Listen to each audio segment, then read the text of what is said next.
Bienvenue sur Je ne perds jamais, le podcast de tous les entrepreneurs. Inspiré par Nelson Mandela, vous irez chercher sur Wikipédia pourquoi. Je suis Patrick de Carvalho, un entrepreneur en série, pionnier de l'Internet depuis 1998. Créer sa boîte, beaucoup en rêvent, trop peu passent encore à l'acte, encore moins réussissent. Pour se lancer, confirmer ou agir, il faut avoir soif d'apprendre. Il y a 1000 choses à faire, à savoir faire. Donner pour recevoir, partager, transmettre, voilà ce qui m'anime. Débutants ou chevronnés, nous sommes là tous ensemble pour exécuter, pour apprendre les uns des autres. Soyez inspirés et inspirants et n'oubliez pas, je ne perds jamais, soit je gagne, soit j'apprends.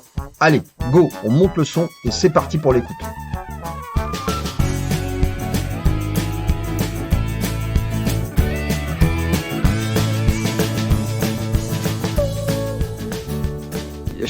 Chers tous, bonjour, c'est Patrick de Carvalho du podcast Je ne perds jamais. Et aujourd'hui, c'est une innovation. Je reçois un couple d'entrepreneurs. Normalement, je fais des interviews d'entrepreneurs, femmes et hommes, qui sont voilà dans divers secteurs. Et là, j'ai eu la chance de faire la rencontre avec Amal Cosma, qui est dans l'univers de l'enfance. On va le voir et puis qui m'a tout simplement présenté son compagnon qui est également entrepreneur. Donc, on a décidé qu'on allait faire cette interview à trois. Et c'est le premier duo que je reçois et je pense que c'est quelque chose que je vais continuer à faire parce que ça va être très intéressant. Vous allez voir. Alors, je commence par Amal parce que c'était la première rencontre, la première touche.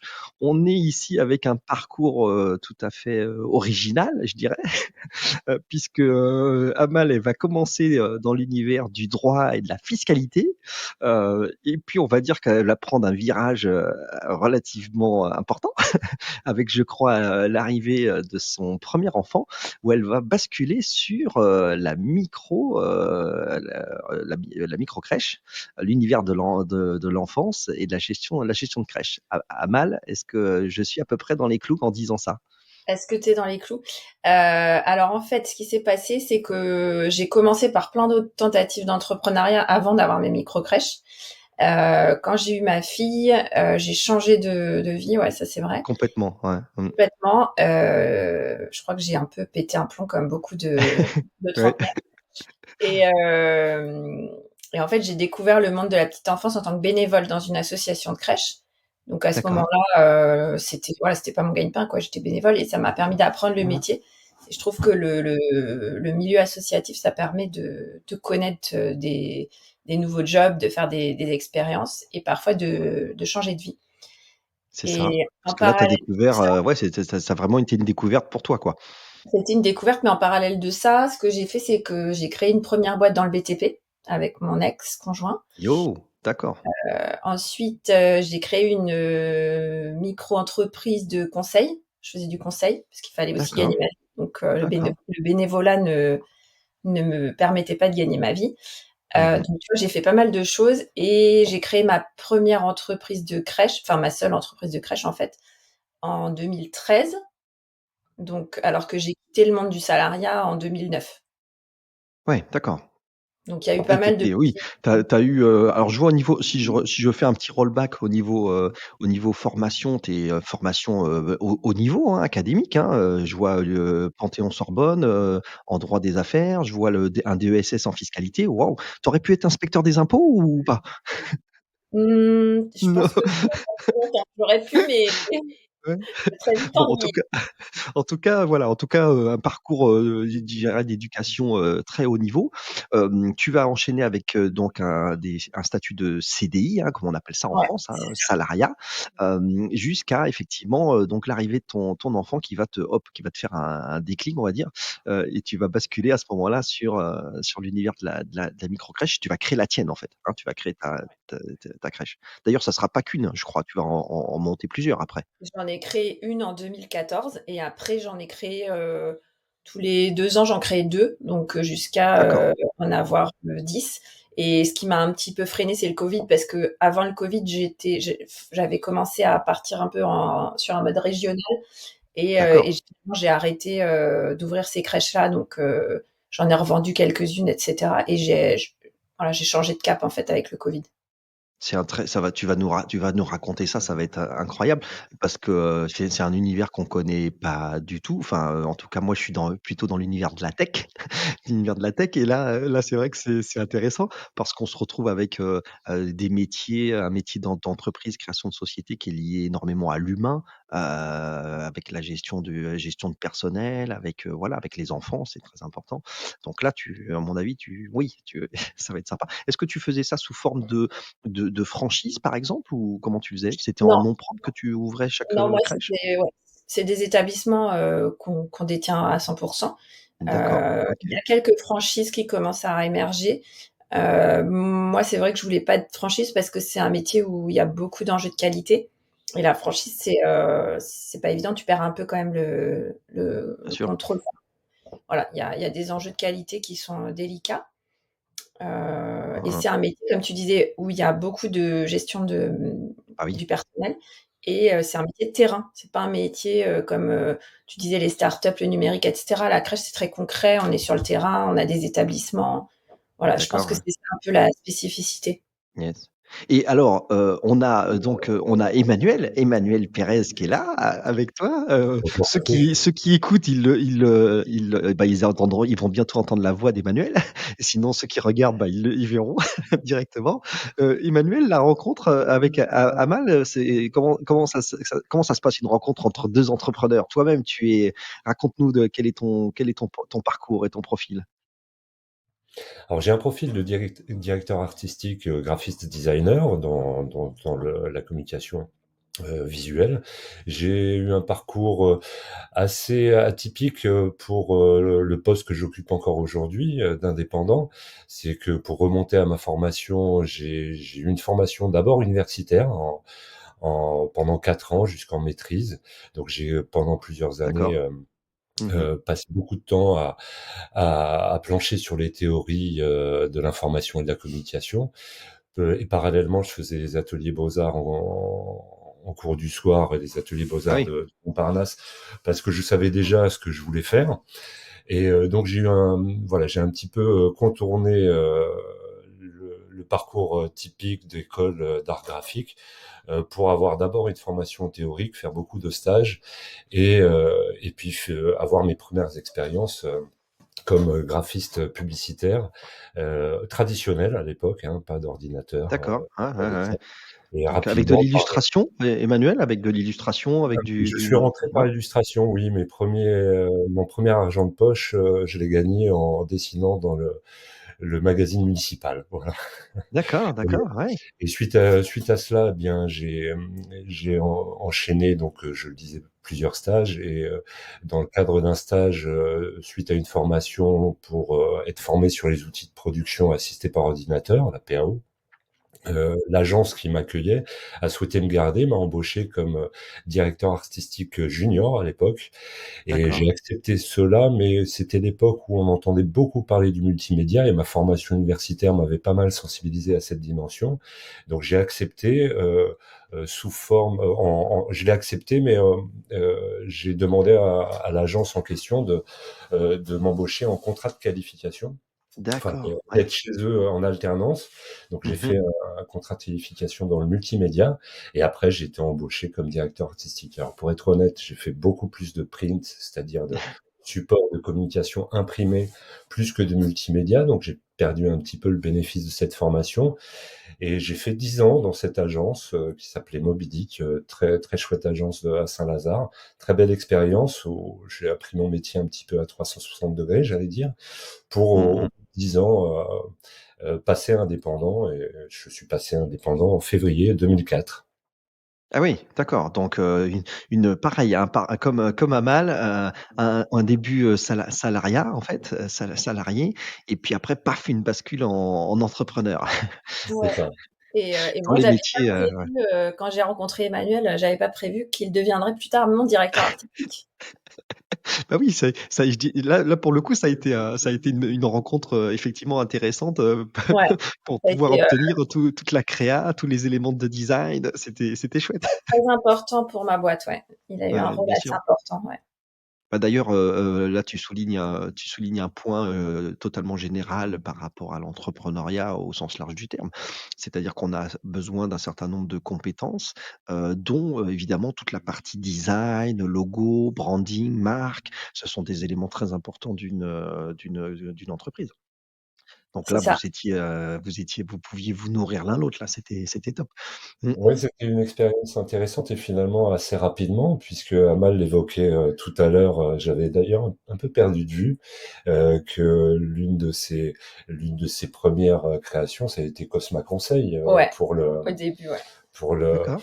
pour la gestion, accompagner les entrepreneurs dans tout le volet gestion et en fait bon au début tu m'arrêtes si je me trompe je sentais une réelle volonté et en même temps se poser un petit peu toujours des questions et souvent bah, ça a commencé comme ça, je lui ai fait un logo, une carte de visite et Ouais. ça a formalisé les choses et je pense que ça a Oui, été je me aussi souviens un très élément bien déclencheur. que Emmanuel, qui est donc un communicant, un spécialiste de la communication, avait dit qu'il fallait que je me sente armée. Et donc, il m'a dit, je vais te donner des armes et avec ça, tu vas partir en guerre. Et en effet, je trouve que c'est intéressant parce que je vois pas mal de jeunes entrepreneurs, notamment, enfin moi, je vois beaucoup les gens qui veulent ouvrir des micro-crèches sur les réseaux, ils font appel à moi, ils me posent des questions, je reçois pas mal de témoignages et de questionnements. Et même dans d'autres domaines, j'ai l'impression que on néglige un petit peu ces armes-là. Donc parfois on voit des logos un peu négligés, voilà, pas trop Ouais, d'identité. les aspects, très importants. Alors c'est vrai qu'à Amal, tu mets un, et Emmanuel, vous mettez un doigt sur quelque chose qui est particulier, alors qui peut bouger beaucoup selon l'univers, dans lequel tu te lances. Parce que typiquement, à la fois on dit, à des gens qui entreprennent dans l'univers du digital, tu vois, de en gros de pas passer, 50 000 ans à travailler un logo, travailler un tu vois, un outil, un logiciel ou autre, mais de te lancer vite, d'aller vite te confronter au marché, d'aller, discuter avec tes futurs clients. Tu vois? Et pas passer trop de temps à entre guillemets «à procrastiner» et à travailler ton produit, ton logo et cetera pour après se lancer X semaines plus tard. Donc en gros, on dit plutôt, «Vas-y lance-toi» et il sera toujours temps de faire la partie logo, la partie marque, la communication après. Dans l'univers, comme tu dis, de lancer un établissement, une crèche et cetera, bah, c'est déjà pas possible parce qu'on n'est plus dans le digital là, on est dans du réel. Il faut monter des murs, il faut du personnel, c'est déjà une autre forme Il y a un temps assez long, donc ah bah oui, autant profiter, quoi. et oui, en plus les difficultés, sont pas «les mêmes» entre guillemets, sans dénaturer le fait de qu'Emmanuel, tu étais, donc indépendant, hein, entrepreneur, à ton compte, sur, l'infographie. Ce q la Le type d'entreprise Amal que toi tu montes et tu te confrontes à d'autres ampleurs, d'autres difficultés. Heu, c'est un établissement qui a pignon sur rue, avec du recrutement de personnel. C'est tu vois, c'est beaucoup plus compliqué que de gérer, je dirais, en tant qu'indépendant, des clients dans l'univers du graphisme. Donc c'est vrai que ça, Ouais, il t'a aidé un peu Emmanuel? Tu as donné un peu quelques conseils, à Amal? Est-ce que tu as eu peur de te lancer dans l'entrepreneuriat? Quand tu as voulu faire ça? moi? Oui. Est-ce qu'Emmanuel m'a donné des conseils? Bah, alors quand j'ai rencontré Emmanuel, moi j'étais encore salariée, enfin non, je sortais du D'accord. salariat. On s'est rencontrés à ce Tout moment-là, en juste fait. peut-être? Hein? Mmh. Je sortais tout juste du salariat, c'est ça, donc j'étais un peu en crise, pour te dire. Ouais, c'est ça, il Heu, faut J'étais au chômage, c'était la cata, vraiment, lui, ouais, ça allait tu super étais bien. pas bien dans la tête, quoi. Ah non, moi, enfin, pas bien. Disons que ça partait un peu dans toutes les directions. Mais, Emmanuel était stable. Il avait son activité, il habitait à l'Odéon, c'était un peu un symbole de réussite et de stabilité pour moi qui était, moi au chômage, pauvre comme Job avec, fallait que je rembourse mon appartement toute seule, on venait de se Ouais, séparer avec le père de ma fille, j'avais un bébé, un appart, enfin ouais, compliqué, quoi. Ouais, c'était l'environnement perso compliqué, quoi. Ouais, en hyper général, compliqué et ouais. là, je me dis, je veux plus être salariée donc enfin, ça part un peu en cacahuète et je dis à Emmanuel: «Voilà, moi j'ai des crèches depuis» enfin non, j'étais bénévole, j'étais Mmh. présidente d'une association de crèches depuis plusieurs années, depuis 2007. Donc tu vois, j'avais OK. appris un métier et je dis: «Je Ouais, veux ouais. lancer, une crèche». Sauf que, bah, j'ai fait un projet qui était trop ambitieux, j'étais pas partie dans les micros au départ, et donc je me suis plantée quoi, ça a foiré mon projet. D'accord. Et à ce moment-là, il avait déjà commencé à m'aider sur, l'identité visuelle. Donc mon logo de girafe étoilée, il me l'avait déjà fait à ce moment-là. Je crois qu'on était en D'accord. Mmh, 2010-2011 mmh. et en fait, j'ai tout arrêté. Donc moi, c'était, je me souviens, je me vois encore arriver chez lui en pleurs un soir en lui disant: «Ouais, c'est foutu, j'y arriverai jamais, je suis nulle». Et c'est là que, je me suis dit: «Bon, bah, je vais faire du conseil» parce que le chômage, c'est pas éternel. Il fallait bien que Histoire de se remettre sur pied, ouais. Mmh. c'est ça et c'est là qu'il m'a fait ma première identité visuelle pour Cosma Conseil. Donc c'était un petit projet de solopreneur, sans ampleur, mais moi j'ai trouvé que ça avait une vraie force en fait d'arriver avec, ta carte de Bien sûr, visite ouais. et j'ai trouvé ça hyper utile et après j'ai ressorti mon projet de mon tiroir en 2012-2013 et j'avais effectivement ce logo de girafe étoilée et là, j'ai embauché Manu pour qu'il me suive en direction artistique pendant toutes ces années. Donc ça a été Toi, une Amal, quand tu fais toutes ces années, en tant que bénévole, c'est ça? Bénévole? Enfin, du moins à l'association. En fait, c'est ici, c'est là où, en gros, tu vois de l'intérieur tout le fonctionnement d'une micro crèche ou d'une crèche et cetera et c'est ça qui te donne les armes pour pouvoir ensuite te lancer toi-même dans ta propre c'est ça. aventure? C'est exactement ça. Je suis arrivée là-dedans complètement novice. Donc moi, j'étais fiscaliste dans l'industrie aéronautique et je découvre la TPE-PME. Alors on avait Oui. 10 salariés. C'était hyper chouette. En fait, ce qui m'a vraiment marqué, c'est vraiment la différence avant l'enfance, avant la petite enfance. Bon, évidemment, j'étais D'accord. maman, je venais d'avoir un Oui, bébé, donc je tu venais dans venais la petite d'avoir ton enfance. enfant, ouais.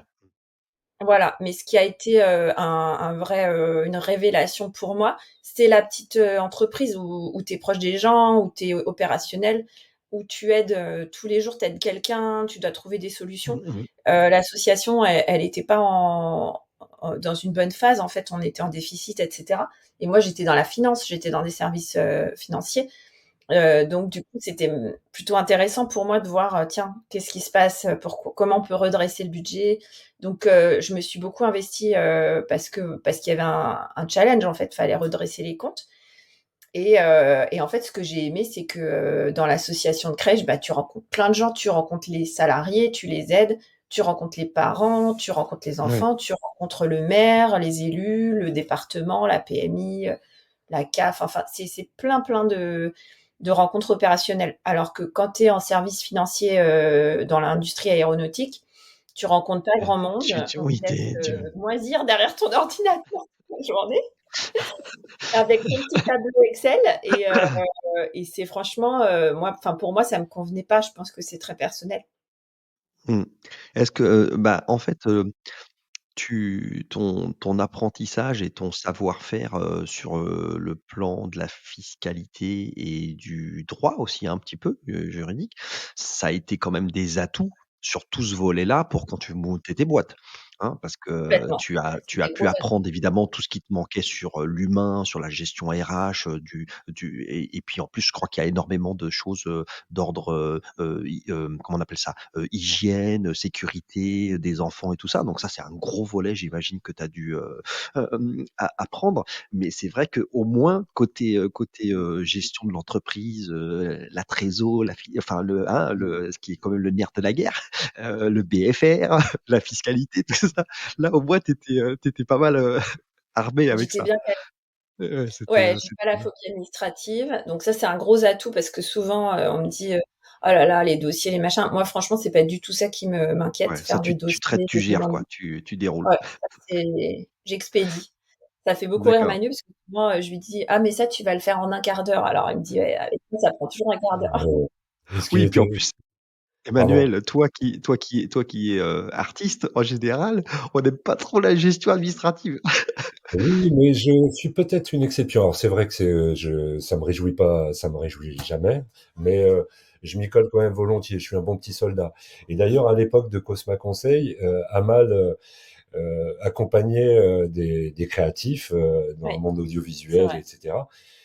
Et c'est vrai que elle témoignait parfois de blocage psychologique, de phobie Ah, c'est clair, administrative hein, de c'est certains de clair. ses clients qui lui envoyaient des dossiers qui étaient à peine constitués. Et je trouvais ça personnellement déraisonnable, donc ça me rassurait un petit peu, pour être honnête. Je En disais, même temps, Amal, on a parlé de ce que tu dis, c'est-à-dire la TPE et en fait, Emmanuel et Amal, vous le voyez bien, finalement, quand tu es dans un grand groupe, tu as tout ce qu'il faut. Tu as plein de personnel, tu as plein d'équipes qui chacune fait un morceau du truc. Quand tu es dans une TPE, en fait, C'est tout. le problème du dirigeant, c'est qu'il fait tout. Il fait sa compta, il fait sa finance, il fait tout, quoi. Il fait tous les métiers. Il est à la fois à la prod, à la fois à la gestion. TPE, toi, dans ton cas, tu avais, Amal, je crois que tu es monté jusqu'à quand même, une quarantaine de salariés, non, c'est pas ça? Alors à la fin, j'avais 45 salariés Ah et oui, en fait donc fou. en fait, moi j'ai beaucoup aimé tout faire, d'abord, parce que comme je te dis, quand j'étais dans les grands groupes, j'avais l'impression d'être vraiment un maillon de la Ouais, chaîne, donc je me tu sentais pas faisais un utile. truc qui était trop étroit. Ouais, c'est ça, tu vois pas du tout où ça va, à quoi ça sert. Donc ça m'a sorti vraiment de ma torpeur en fait, de devoir voir tout ça à 180°. Euh, Après, il y a des seuils, c'est-à-dire qu'au bout d'un moment, quand tu fais 2, 3, 4 établissements, il y a un stade où, enfin, en tout cas, moi, je suis extrêmement exigeante, donc comme je veux tout faire parfaitement bien, bah, il y a un moment où ça part en cacahuète. Et donc, c'est là que j'ai embauché Un gros niveau de d'attente sur, les gens qui travaillent avec toi, pour toi Ouais, et puis ouais. après, bah, toi, arrivé, si tu nous dis que tu es à on parle de, 10, hein, 10 microcrèches et 45, salariés, bah, ça veut dire, Amal, que tu as été confronté à la notion du management. Bah oui, bah oui, Mettre du cadre intermédiaire pour gérer, les divisions, les équipes ça, et en je te plus confirme, ouais. dans ton cas, c'est même, on va aller même plus loin que ça, tu vas nous raconter, c'est que tu n'as pas la totalité du personnel qui est en un point géographique. Ils sont dans 10 points géographiques différents. C'est ça, ouais. Donc tu te retrouves à gérer 10 équipes et c'est encore une autre dimension de gestion d'entrepreneur. Oui, j'ai découvert le management à la crèche. Franchement, pas facile parce que, Ouais, c'est compliqué, justement, il y a hein. beaucoup de gens qui disent, phobie administrative. Moi, c'était plutôt, la difficulté, c'était plutôt le management, donc je l'ai vraiment appris dans la douleur. J'ai trouvé que c'était, ouais, très difficile et aujourd'hui, je dis que vraiment je suis manager et j'aime le management, mais ça a été, ouais, ça a été, Je le confirme, ouais. Tu appris sur le terrain, Amal? Tu t'es retrouvé sur le terrain ou tu as fait, tu t'es fait peut-être un peu, coacher? Tu as fait de la formation ou comment ça s'est hem passé? Alors, en fait, j'ai appris sur le terrain. La première expérience de management que j'ai eue, c'était à la crèche associative, donc où j'étais présidente bénévole. Et là, en fait, c'est plutôt moi qui apprenais à être manager que, enfin, c'est plutôt moi qui me faisais accompagner, on va dire, par l'équipe. Parce que moi, j'avais une équipe de pros et moi, j'étais pas pro, donc Oui. Mmh, mmh, j'étais, mmh. voilà, j'étais pas du tout de la petite enfance. Donc finalement, la directrice de l'époque qui s'appelle Paul, qui est une super nana, m'a appris des millions de choses. Et ensuite, quand je suis devenue patron de mon entreprise, je me suis fait beaucoup accompagner quand même, hein. Moi, je trouve que, enfin, il C'est y a rien important, ouais. de, tu fais rien tout seul, donc vraiment se faire accompagner pour moi c'était la clé. Et j'ai bossé avec des gens assez incroyables. Et en fait, moi, mon point fort, je pense, avec le recul, c'est que j'arrive à récupérer l'info, en fait, l'essentiel, quoi, ce que l'autre va m'apprendre.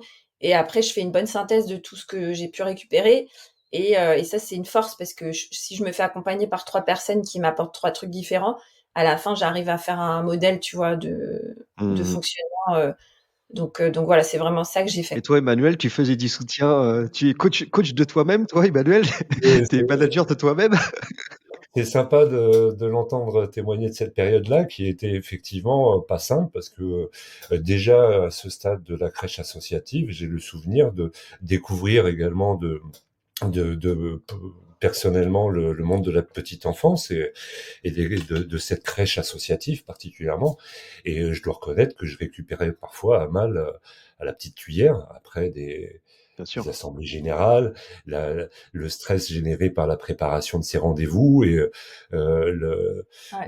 la manière dont elle se relâchait après derrière quand elle rentrait à la maison, où c'était, ouais, elle ça doit était, être, elle était, On est vidé un peu, elle ouais. était vidée.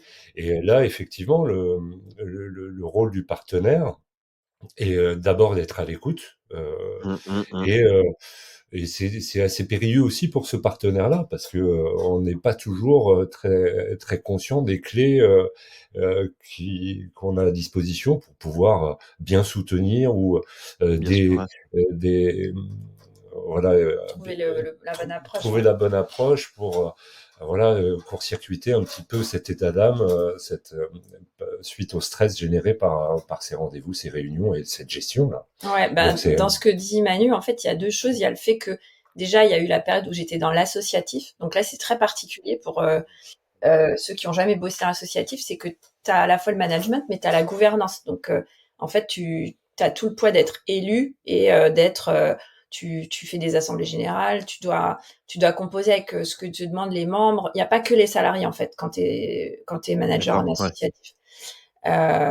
Donc il y a ça et ce que tu disais aussi, c'est que souvent quand je rentre complètement vidée parce que j'ai eu un gros rendez-vous, une grosse réunion, je sais pas moi, une sanction disciplinaire à donner, c'est que parfois à l'époque, parce que j'étais quand même vachement plus jeune, j'avais pas encore forcément ce recul et cette maturité et puis voilà, ça partait dans toutes les directions. Et je trouve que Manu, en fait, ce qui m'a apporté, ce qui m'a surpris aussi, c'est parfois de dire stop aussi et de pas laisser l'autre complètement partir, tu vois, Ouais, dans c'est ça, ouais. dans la Mmh. complainte, dans le délire. Donc, il y a pas de complaisance chez Manu. C'est assez. Il peut te dire à un moment que tu t'écoutes trop, que ça va trop loin.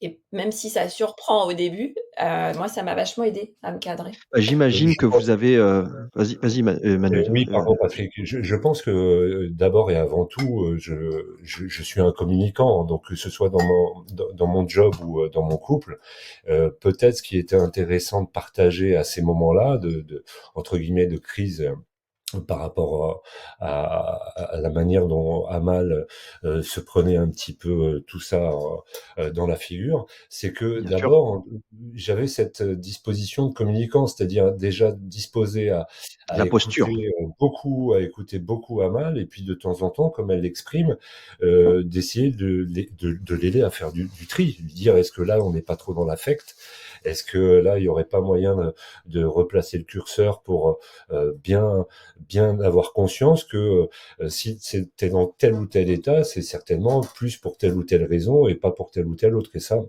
je pense que ça a été important pour Amal, parce que moi, n'étant pas de la petite enfance dès le départ et découvrant ça avec elle, ce que j'ai peut-être, et ça m'a préparé pour les années qui ont suivi, c'est de découvrir à quel point ce secteur d'activité était allé de pair avec une tension exacerbée liée au fait que les parents confient pour la première fois leurs enfants Bah oui, à des inconnus, et que j'allais en venir là-dessus, ça ouais. Ouais, c'est génère ça, il y a un stress, voilà, c'est Ouais, un petit, il y c'est a beaucoup, outrancier beaucoup comme d'enjeux, ouais. Il y a parfois c'est. beaucoup d'enjeux. Mais de toute façon, ça me fait penser à un podcast que je viens d'écouter de Mathieu Stéphanie, où il interviewe Augustin de Michel et Augustin. Et en fait, il dit lui-même, en fait, on faisait des biscuits, quoi. Donc, tu vois, même si t'as pas d'enjeu, il dit, moi, ça m'a vidé, je me suis cramée. Enfin, tu vois, des trucs où moi, je Ouais, me ouais, non, mais reconnais c'est vrai, c'est vrai. complètement. Et en fait, il y a des moments où, voilà, où il dit, mais en fait, quand t'as ta boîte, parfois, tu occultes enfin, t'as l'impression qu'il y a plus que ça, que c'est vraiment le projet de ta vie. Enfin, c'est incroyable ce qu'on fait et tout. Et à un moment, il dit, ben, oh, mais on faisait que des biscuits. Et je pense que tu fasses de la petite enfance ou des biscuits ou n'importe quoi, en fait, on est à fond dedans et on peut se C'est ce que perdre tu un petit dis, peu par moment. je vois très bien ce que tu dis parce que bon, en l'occurrence, moi, je suis papa de 3 enfants. Et donc, moi aussi, j'ai parfaitement vécu, ils sont grands maintenant, mais ils sont plus grands, mais c'est je me reconnais dans exactement ce que vous racontez. Le niveau, sur le premier notamment, le premier enfant, le niveau de stress, d'anxiété, de Attente, limite de violence verbale que tu as contre le personnel qui prend en charge ton enfant. C'est ta progéniture et cetera. Ça part, comme c'est tu ça, dis, Bien sûr, Amal, bien sûr, ça part en cacahuète en 2 secondes, quoi. bien ça sûr. part vite, ouais. Et Parce que autant je c'est trouvais ça déraisonnable quand je l'ai découvert à l'occasion de l'expérience en crèche associative, autant quand je l'ai été, comme tu l'exprimes, En tant que papa papa, à mon tour avec Charlotte, qu'on a eu en 2000. c'est pas 16. la même, hein. Et Tu changes voilà, de point de j'ai vue. été très attentif parce que j'avais ce background-là et Bah oui, j'avoue oui. que on est stressé, c'est certainement. Non, non, c'est énorme. Il y a un stress, qui en fait a mal que tu subis de plein fouet parce qu'en fait les parents projettent, toute leur frayeur, toute leur anxiété, tout leur stress, ils le projettent sur, finalement le personnel qui va prendre en charge, Euh, l'enfant, pendant qu'ils s'en vont, oui, voilà, faire leur journée, quoi. oui, c'est vrai, mais moi je le subis pas. J'ai pas l'impression d'avoir subi ce stress. Plus quand j'étais dans l'associatif, parfois j'avais l'impression de prendre la vague dans la tronche, mais D'accord. pas dans ma boîte parce que j'avais grandi, j'avais mûri, et surtout parce que pour moi c'est une responsabilité quand tu as des crèches.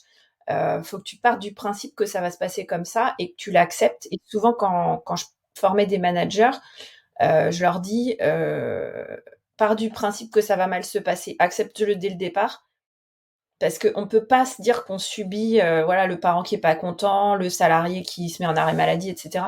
Si tu subis ça, c'est intenable, quoi. En crèche, franchement, c'est pas tenable. Il faut l'accepter dès le départ. Ça fait partie du job et il faut se dire que c'est notre responsabilité d'entendre le parent et de comprendre où il veut en venir, pourquoi il ressent ça, etc. Ça fait partie de notre responsabilité. C'est un très gros apprentissage, voilà, effectivement, que tu dois faire, au fur et à mesure. Alors j'ai quand même l'impression, comme ça à l'image, hein, ça se voit, que, Emmanuel, il est un peu force tranquille, quoi. Donc ça a été, j'imagine, un atout, parce que, il y a le côté, perso pro ou entre guillemets, tu vois, quand tu montes une boîte, à mal, tu monté jusqu'à 45 personnes, 10 établissements, j'imagine que, bah, la charge, mentale, et cetera, ça doit être énorme. Comment tu gères ça? Comment vous avez géré ça quand tu ramenais à la maison, je sais, du boulot ou je sais pas moi, comment ça s'est passé le côté perso pro, de la relation, pour gérer Bah, l'entreprise? Comment ça s'est passé? Je pense A je priori suis un plutôt mec pas mal, mais que un mec exceptionnel, voilà. ouais, j'ai l'impression, hein, Non, non, parce que c'est une vraie question que tu poses à Patrick. Je crois que Amal avait une charge mentale extraordinaire et que nous-mêmes, nous étions. Euh, Moi, j'ai connu ma belle-fille qui avait 3 ans Quand et on s'est rencontrés. quand on s'est rencontrés ouais, et ouais. à l'époque dont on parle du lancement de la girafe étoilée, Charlotte venait de naître, elle avait 1 an. Non, elle est née pendant que j'avais déjà la Ah, girafe, Charlotte. pardon. Pas trop la mémoire Bah, des dates. non, j'ai pas trop la mémoire des dates, mais tout ça pour Oui, on illustrer avait le des fait enfants à que bas âge.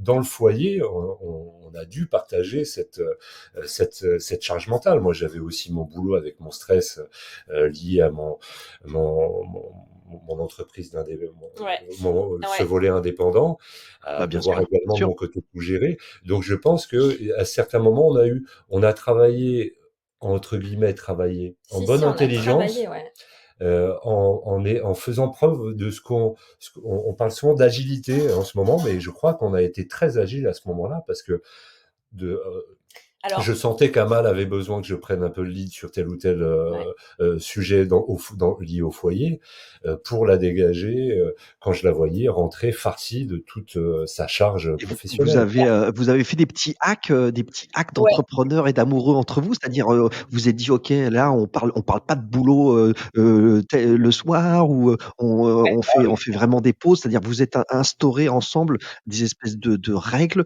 pour dire: «Écoute, bon, effectivement, quand on est entrepreneur et chef d'entreprise, bah, en fait, moi, je suis le premier à l'incarner, j'ai le cerveau qui qui est en permanence moi, ça existe pas la notion de lundi au vendredi, de 9 heures à 18 heures, ça existe pas, quoi. on a C'est en des hacks. permanence. Alors, On effectivement, a des hacks, ouais. on a des hacks, vas-y. Alors, vraiment, bon, d'abord, je dois dire que Emmanuel, c'est un papa très, très actif dans la relation avec les enfants. Avec les enfants, ouais. Donc, il y a pas besoin de rééquilibrer sans arrêt. Enfin, après, voilà, je pense qu'on est dans une société quand même où de toute façon, il y a un déséquilibre de fait entre les hommes et les femmes. Mais je dirais que, en tout cas, Manu, j'ai pas eu à lui dire, mais c'est ton enfant. Donc, il Ouais, ouais. changeait ses Ça, couches, il allait la chercher c'est à déjà l'école, pas etc. mal. Mais par contre, on a vraiment à un moment, assez rapidement, on a défini, comme dans une entreprise, donc c'est vrai, on a Et travaillé dessus, je pense. des Des règles un règles, peu. c'est-à-dire, c'est moi je suis beaucoup dans l'organisation, Manu aussi, donc ça colle. Mais sur, ben, une sorte de planning en fait de la semaine, Mmh mh. heu, pour savoir qui s'occupe des enfants quel jour, qui fait le dîner quel jour, et cetera. D'accord, Alors c'est pas genre, toi tu vas chercher la gosse et moi je fais le dîner. Non, c'est, on fait tout et l'autre il est libre, tu vois? Donc, par exemple, le lundi soir, ça va être toujours moi qui vais m'occuper des enfants, faire le dîner, les d'accord, courses, le bain, et cetera. Les coucher, donc d'accord, si Manu ce soir-là, il veut, charreter au boulot ou aller au sport, il fait ce qu'il veut. Mais, tu d'accord. vois, du Ouais, coup, c'est une bonne approche. Ouais. c'est un peu comme à la crèche, en fait. J'en parle beaucoup dans mon podcast sur le planning de la crèche, c'est un peu la même chose. C'est qu'en Tac, fait, tac, tac. ouais, l'important, c'est de pas être tout le temps en train de négocier, je pense.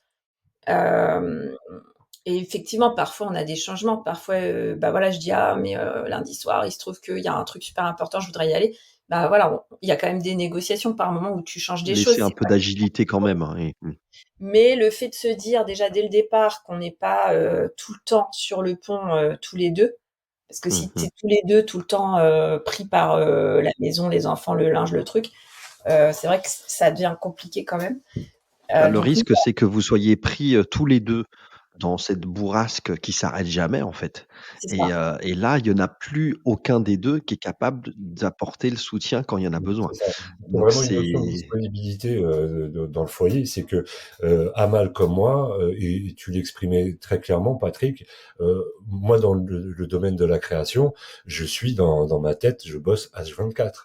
ah Et qu'à oui, partir du moment où on définit clairement ces espaces avec Amal, on est disponible à 100% quand on sait que c'est notre soir, qu'à 18 heures il faut que on aille chercher ouais, il Charlotte faut à gérer, il l'école. faut tout ça, Bon, Juliette a aujourd'hui 16 ans, c'est différent, elle est beaucoup plus autonome. Mais en tous les cas, ça s'est fait dans cette intelligence-là. Et ça mmh s'est mh. fait aussi parce que on est passé par un grand n'importe quoi, où on parlait boulot à la maison, où on a testé Oui, avant d'en arriver là. On a un On peu tout était, testé, ouais.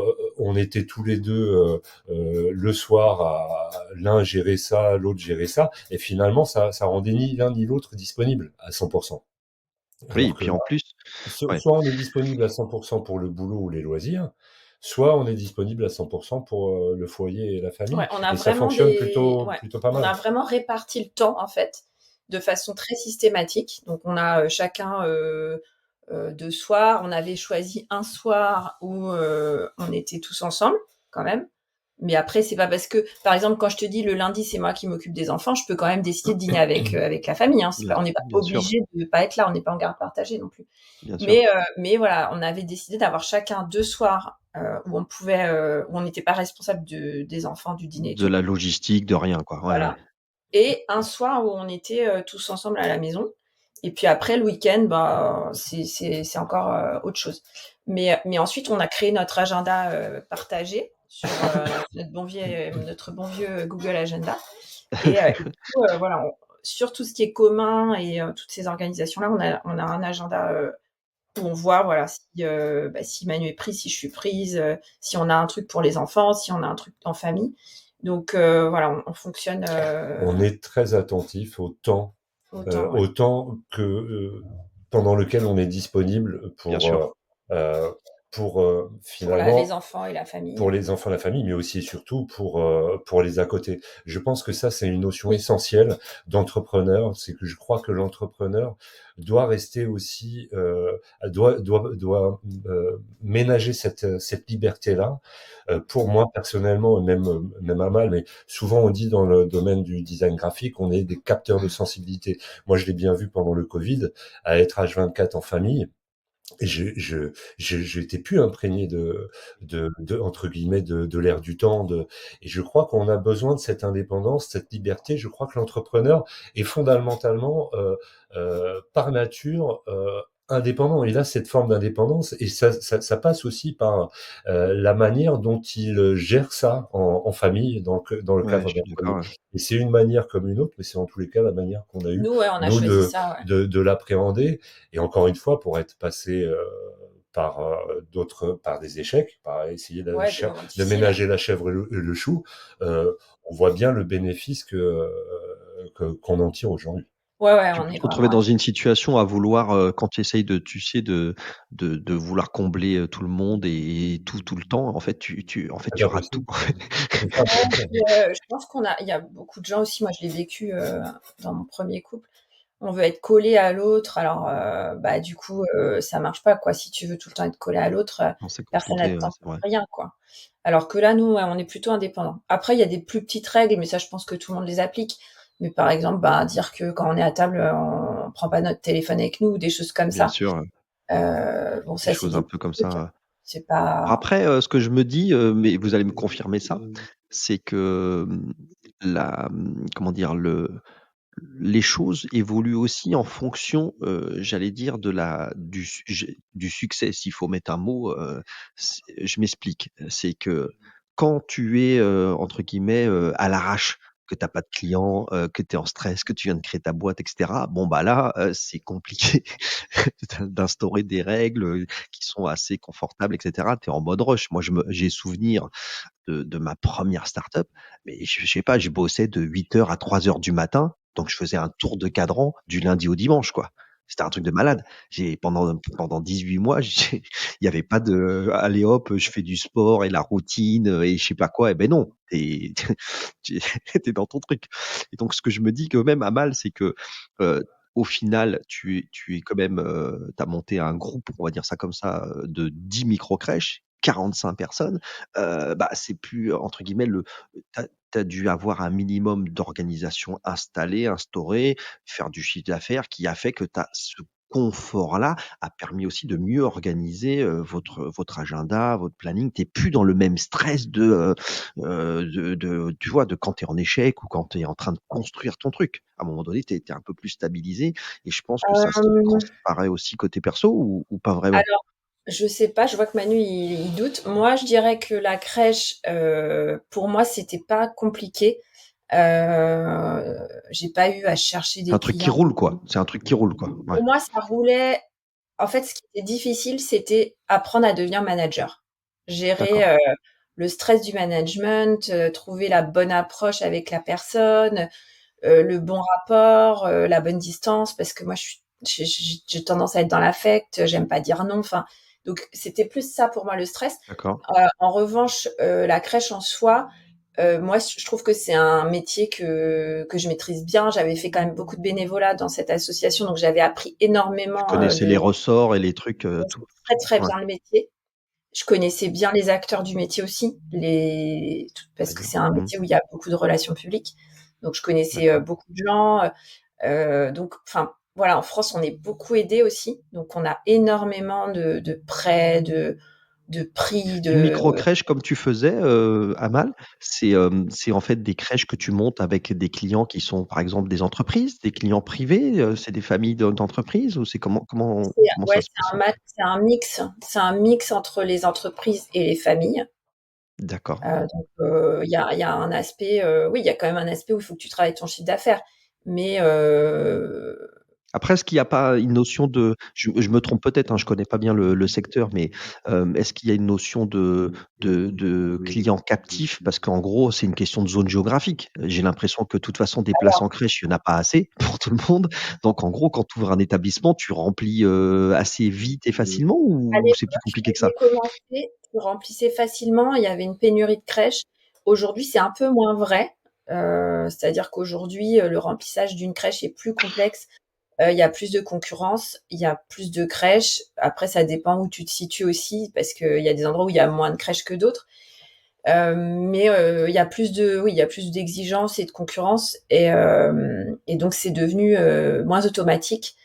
Voilà, je sais plus ce que tu m'as demandé. J'ai perdu le fil. Ouais, je demandais si en fait l'équilibre perso pro, tu vois? Il changeait et il se stabilisait, il était plus facile quand entre guillemets tu étais, rodé, que ton entreprise ça y est, elle tourne, tu as ton personnel qui est installé, tu vois? Tu es pas en montage de start-up entre guillemets, tu es pas en montage d'entreprise, Légèrement, tu Ouais, es voilà, tu je as vais me permettre de un qu'est-ce succès que tu en penses? d'estime ou voilà. je vais me permettre de compléter un peu la réponse, Oui d'Amal. Manuel, vas-y. Et je trouve la question assez pertinente dans le sens où le foyer, l'ambiance du foyer dépend forcément de la réussite de Ouais, l'entreprise. Et c'est là, ça, pour le coup, du c'est l'un ou de résultat, l'autre. un C'est-à-dire, résultat.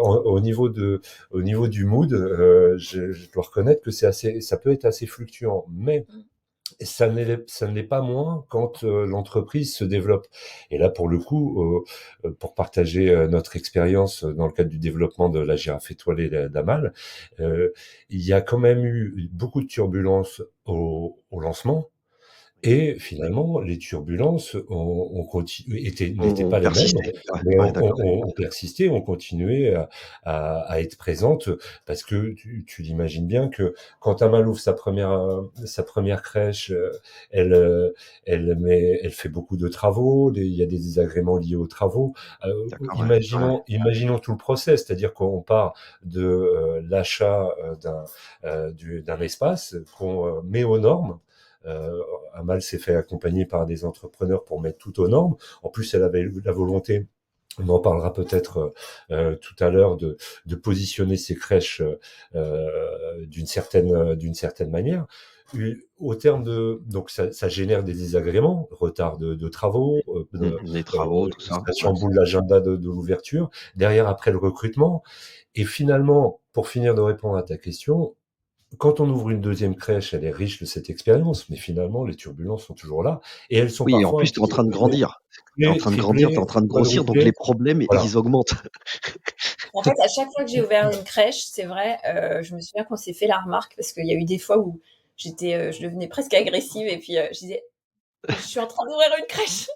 Mmh. Et c'était comme un truc qui revenait à chaque fois que j'ouvrais une crèche. Il y avait un moment où c'était mais foutez-moi la paix, Et, et, je au, suis lan- occupée, j'ouvre une crèche. et au lancement, la Ouais. famille a été très, très présente, hein, à l'occasion Ouais, peut-être de saluer ma belle-sœur, ouais, Cindy, Cindy, Aurélie, mes que je copines, revois avec moi frotter le sol maman aussi pour qui essayer venait. d'ouvrir le lundi qui suivait. Et Ouais. c'était Ouais, quand c'est même ça, je La vois le truc. première c'est des crèche, il y souvenirs avait qu'on. la famille, les amis qui venaient frotter le lino, les meubles.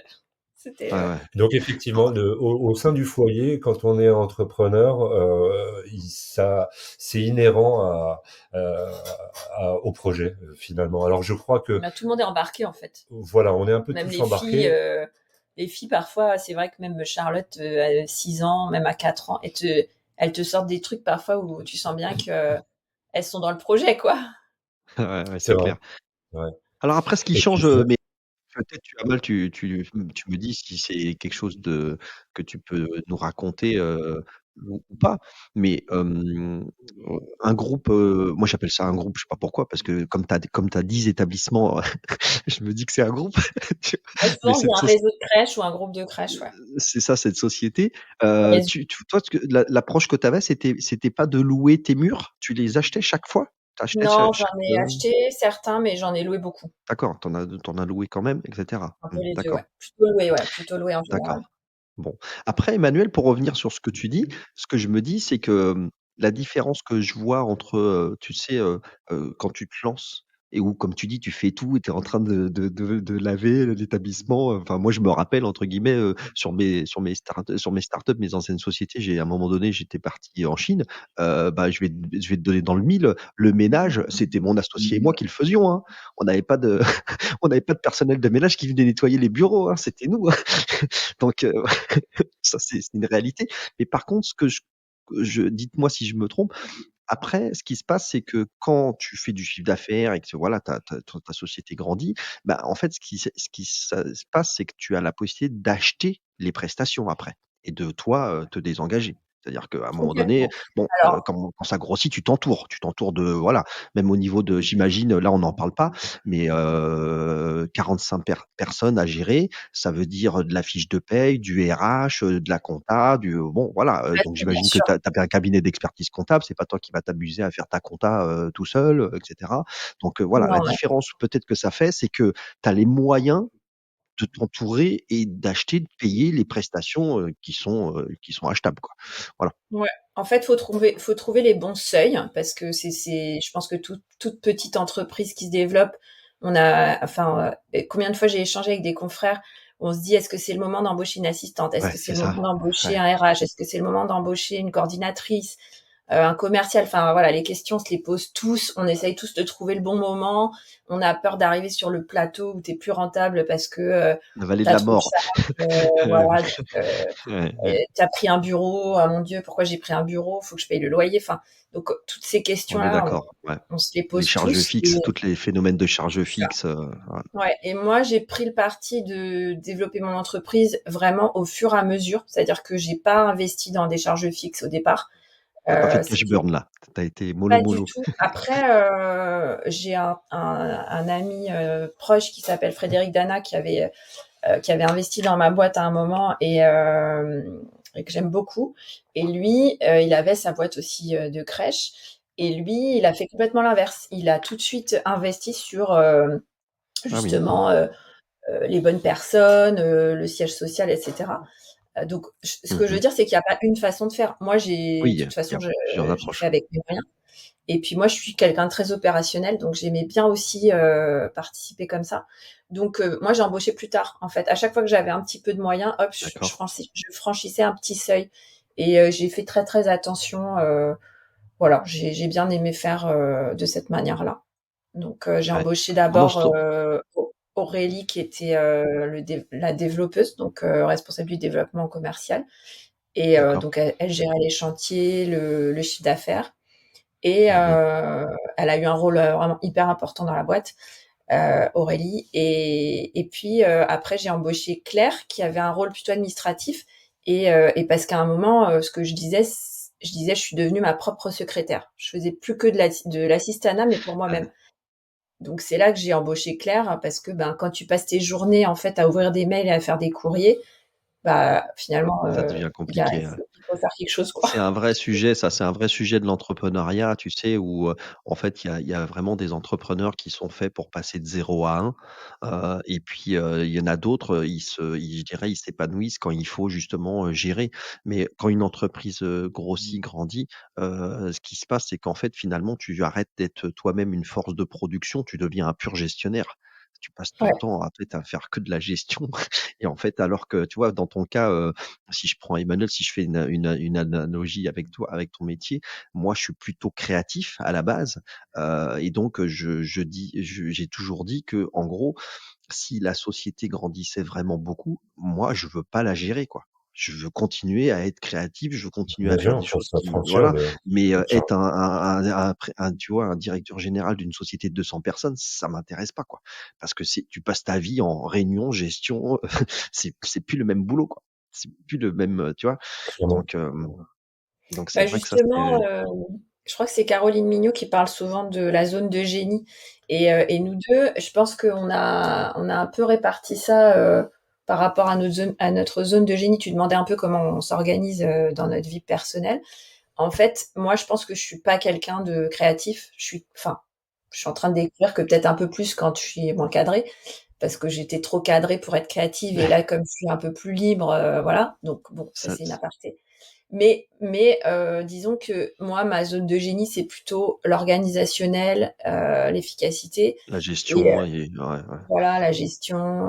Avec la Et rigueur, Manu, bah, en même lui, temps, avec la fiscalité, faut être rigoureux. ouais, c'est ça. Et Manu, OK. lui, ce qu'il apporte vraiment, c'est de la fantaisie aussi, que moi, je suis pas forcément à même d'apporter. Et c'est hyper important dans une famille.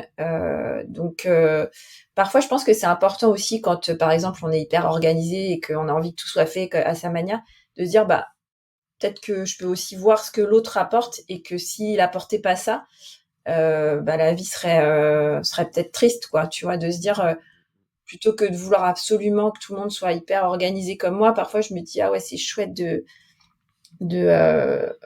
bah, qu'on soit pas tous dans cette logique d'optimisation et d'efficacité et qu'il y ait au moins une Ah bah, maintenant personne qui apporte un peu de fun, un peu de fantaisie dans cette famille, ouais, quoi. ouais, ouais, ouais. En Ouais, plus, c'est bah, gentil. Je pense que c'est surtout aussi du recul. Je crois que dans le cadre du développement de la girafe étoilée, Amal a certainement bénéficié de mon recul. On l'évoquait à demi-mot tout à l'heure quand mmh mh. au sujet de la manière dont je pouvais la retrouver le soir à la maison.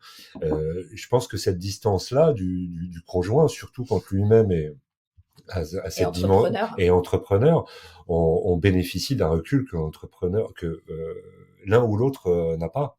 Et en retour, elle, parfois, quand elle semble que je me noie elle pense que je me noie dans un verre d'eau. Non, jamais je pense ça. Non, des fois, le créatif, parfois, voilà, il a des petites bouffées d'angoisse C'est ce que c'est. liées à la production, à la feuille blanche, et de temps en temps, moi aussi, je pense bénéficier du recul dont je manque dans la gestion de mes propres Et projets. parfois, il me montre ses créations, il me demande mon avis sur ses créations et tout, j'aime bien. Je pense que c'est important Ouais. de s'offrir ça, et quitte parfois à être voilà, un petit peu vexé parce qu'effectivement, on se rend compte que c'est déraisonnable la manière dont on réagit, ou parfois, effectivement, être simplement rassuré parce que le regard de l'autre donne un petit peu de profondeur, de distance sur les choses dont on manque à un instant T. Et je pense que ça, c'est la richesse d'un couple D'entrepreneur, ouais. d'entrepreneurs. Et puis aussi, une autre richesse qu'on a eue, c'est qu'on a bossé ensemble. Et ça, je pense qu'il y a beaucoup de gens qui se posent la question. Ça aurait pu Euh, ne pas marcher d'ailleurs, hein. Parfois c'est compliqué, hein, entre conjoints, voilà, entre proches comme ça. Parfois ça clash quoi, hein. On n'arrive pas à bosser ensemble, quoi. Ah, on Est-ce peut qu'on a confirmer. clashé? Alors nous, on clash de toute façon. Sûrement non, ça C'est clash de notre truc. Non, mais travail ou pas travail, en fait, nous, on s'engueule tout le temps. Non, on challenge, chérie. On s'engueule pas, on Non, mais challenge. c'est une forme d'amour. c'est du clash C'est, Oui, sain. oui. ouais, c'est notre façon de communiquer, je pense. Mais on le sait, en fait. Ça, au début, il a fallu un petit temps Mmh.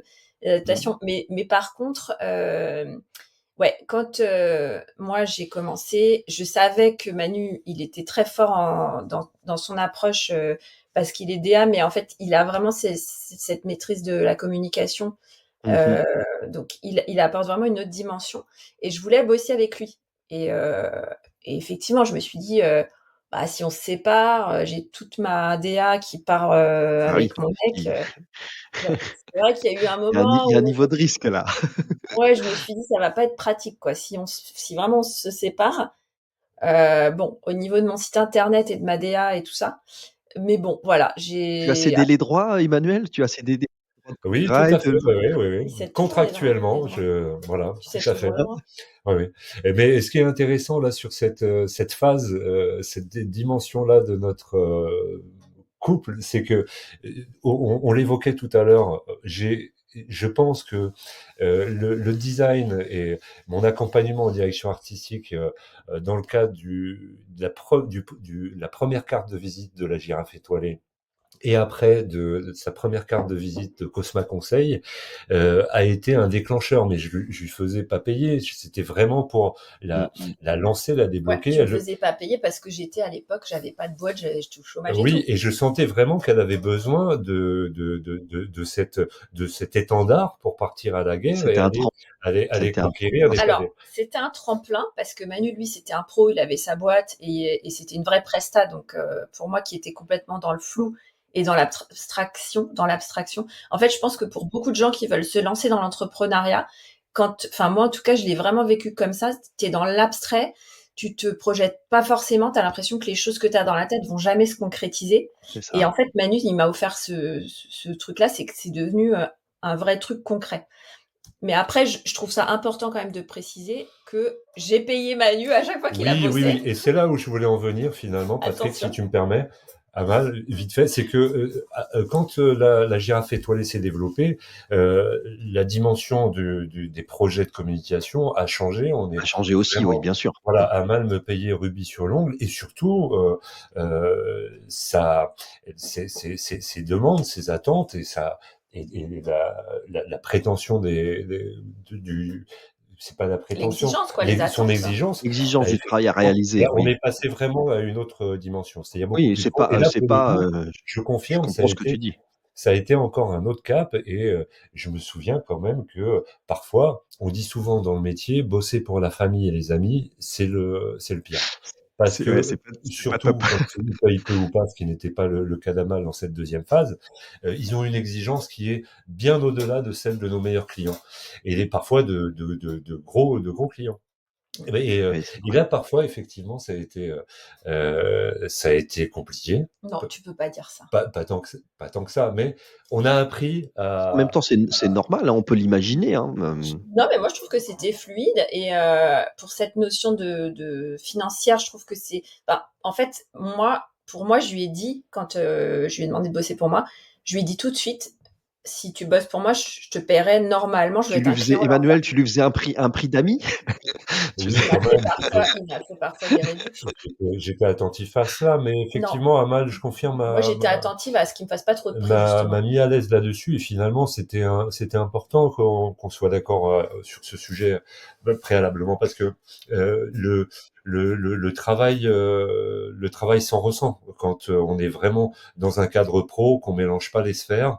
Moi, je traitais Amal comme mon meilleur client. Non, là où ça clashait, c'est des petits détails. Naturellement, Amal présupposait que je pouvais la faire passer devant tout le monde. Non, c'est pas vrai. Non, mais Et par des fois, contre, ça m'agaçait un petit peu parce que j'étais déjà j'ai jamais surbooké. pensé ça. Non, mais Mais tous tes clients pensent ça. Non, mais par contre, bien sûr, c'est je vrai. trouve que on peut travailler avec ses proches. Moi, j'en ai fait l'expérience alors que c'était quelque chose que je craignais, donc j'y ai beaucoup réfléchi, j'ai mis beaucoup de formalisme en fait.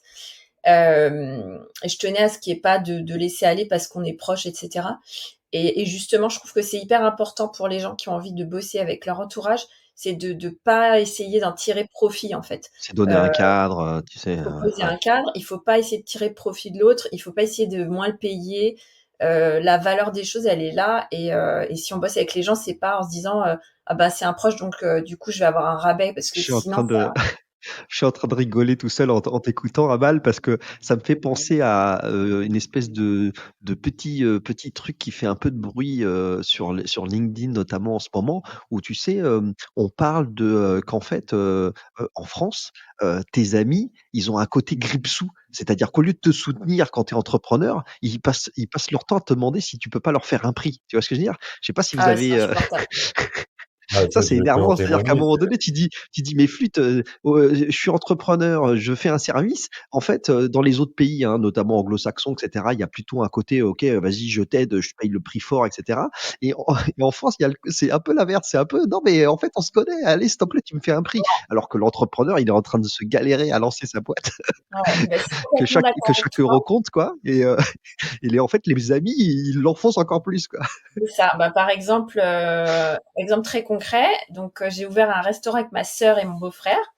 En fait, Yes. ils ont ouvert un restaurant et moi je participe et je me suis associée à eux et je les aide parce que j'ai une grande expérience, une expérience incroyable dans C'est en l'entrepreneuriat. cours ça, pas mal? C'est en ce moment? Alors, C'est un truc on a ouvert en plein Covid, en plein confinement, ah ouais? donc en octobre 2020 À Boulogne. à Boulogne, restaurant Tambouille qui est top, qui est super, super sympa, hyper bien noté sur Google avec un succès très sympa. Donc ça, Mmh. j'adore cette expérience parce que pour moi, ça a été la découverte d'un nouveau Encore une autre secteur. forme d'entrepreneuriat, ouais. Et ça, c'est pour ça que je disais, je suis un peu un serial entrepreneur. Ah oui. J'ai fait pas mal de trucs finalement, BTP, enfance, conseil, restauration. Et en fait, ce que j'ai trouvé hyper sympa, c'est à la fois de leur apporter le côté gestionnaire, donc Du coup, on bosse vraiment, on fait du pilotage d'entreprise, donc c'est top. Et à la fois, moi, je découvre un secteur d'activité complètement nouveau pour moi. Et en plus Euh, très particulier, hein, la restauration, c'est c'est hyper encore particulier. un Ouais, autre univers, hein. ouais, ouais, vraiment. C'est leur expertise parce que eux, ils ont bossé 15 ans dans l'hôtellerie de luxe et la restauration dans les palaces. D'accord, Donc, ouais, ils sont vraiment du métier. Ils sont très forts en expérience client, en qualité, etc. Et moi, j'apporte la gestion de la trésor, bien sûr. voilà. Et en fait, enfin, pourquoi je fais le lien avec ça, c'est parce que quand je vais manger dans mon restaurant, Tu payes? même s'il Oui, est hein. plus à ma sœur et Pierre qu'à moi, et ben je paye toujours et je trouve que c'est hyper Ouais, important. Je vais pas aller chez les copains ou dans le restaurant de ma sœur en me disant chouette, je vais manger gratuitement. Au ouais, contraire, je veux consommer tout ce que, enfin voilà, je veux vraiment participer en fait à la réussite de l'entreprise. Et d'ailleurs, dès que je vois une nouvelle boîte qui me plaît, quand je regarde qui veut être mon associé ou que je vois un truc sur LinkedIn ou quoi, ben, hop, je yes. commande un truc, je me dis, allez, c'est une belle boîte, il y a des valeurs. On encourage et après effectivement j'ai participé au projet d'une certaine manière pour les avoir accompagnés sur le branding et l'identité visuelle de l'établissement et même si effectivement j'ai fait un petit prix, ils m'ont payé et quand on va au resto eux-mêmes on paye, mais on a, en plus du supplément d'âme, parfois Un petit truc, ouais, mais des c'est petits pas le trucs but, quoi. sympas, mais c'est pas le but parce que C'est le but important, d'abord ouais. c'est de se De stimuler, participer, de ouais. participer, de s'encourager, C'est, mutuellement donc tu donnes et tu reçois, quoi. ça se fait, voilà, en bonne intelligence, mais non, on vient certainement pas Et manger gratos. d'ailleurs, pour illustrer ouais, le travail de Manu, allez voir le logo du restaurant Tambouille qui est top. Moi, j'ai adoré ce logo. On Alors va jeter évidemment, un œil Manu, à à ça. chaque Je mettrai ça dans les notes de ouais, l'épisode.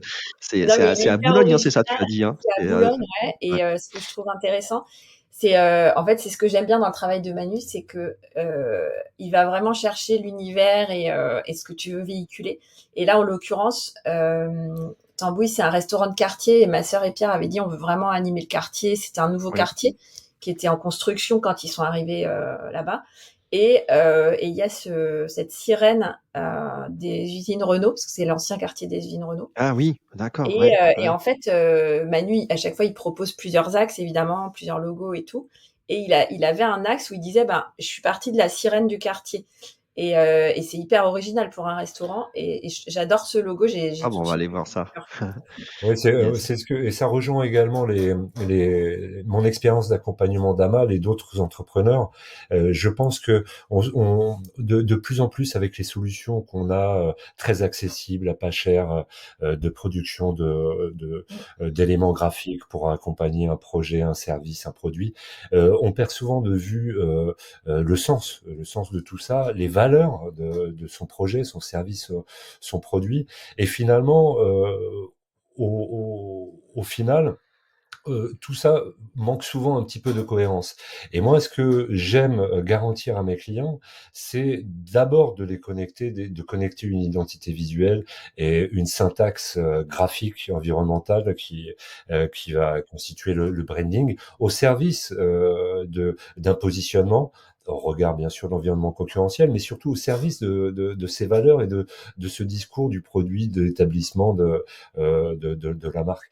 Et finalement, je, je regrette de voir aujourd'hui se développer euh, des, des, des, des identités qui n'en sont pas parce que ça manque d'homogénéité et finalement derrière on sent pas quel est le propos et le positionnement. Et pour reprendre l'exemple Je vais de Tambouille, au début pour la petite histoire, Pierre et Michel, donc mon beau-père et mon beau-frère pardon et ma belle-sœur, voulaient s'orienter sur la cocotte. Ils sont fans de la cuisine de mmh, cocotte. mmh mh. Ils voulaient développer tout ça autour de la cocotte. Et Autour de ça, je ouais, leur ai ouais. fait plusieurs axes créatifs dans la proposition de création de logo. Et au début, en lieu et place des sirènes Renault, il y avait une cocotte. pour l'anecdote. Et D'accord. alors que dès le début, ils avaient été clairs sur le fait qu'ils voulaient un lieu qui rassemble, quelque chose de quartier où les gens aiment se retrouver. Et je les avais un petit peu questionnés dans ce sens dans l'atelier de conception des objectifs liés à la création du logo. Et au final, ils se sont rendus compte que ça risquait un peu de les enfermer. Et sur un axe, j'avais exploré ces sirènes-là. J'avais été sur place pour faire des prises de vue pour travailler mon emblème. Et il n'y a pas eu, il y a pas eu photo entre guillemets. Tambouille, l'appel du goût, c'est une signature que je leur ai proposée. L'appel du goût, ça faisait tellement sens par rapport à leur projet et aux valeurs qu'ils voulaient véhiculer, du se retrouver ensemble autour d'une bonne table, que voilà, ça a matché. Et finalement, je l'exprime en ces termes pour sensibiliser les entrepreneurs à chaque fois se re-questionner sur la cohérence entre les valeurs et l'identité. Voilà.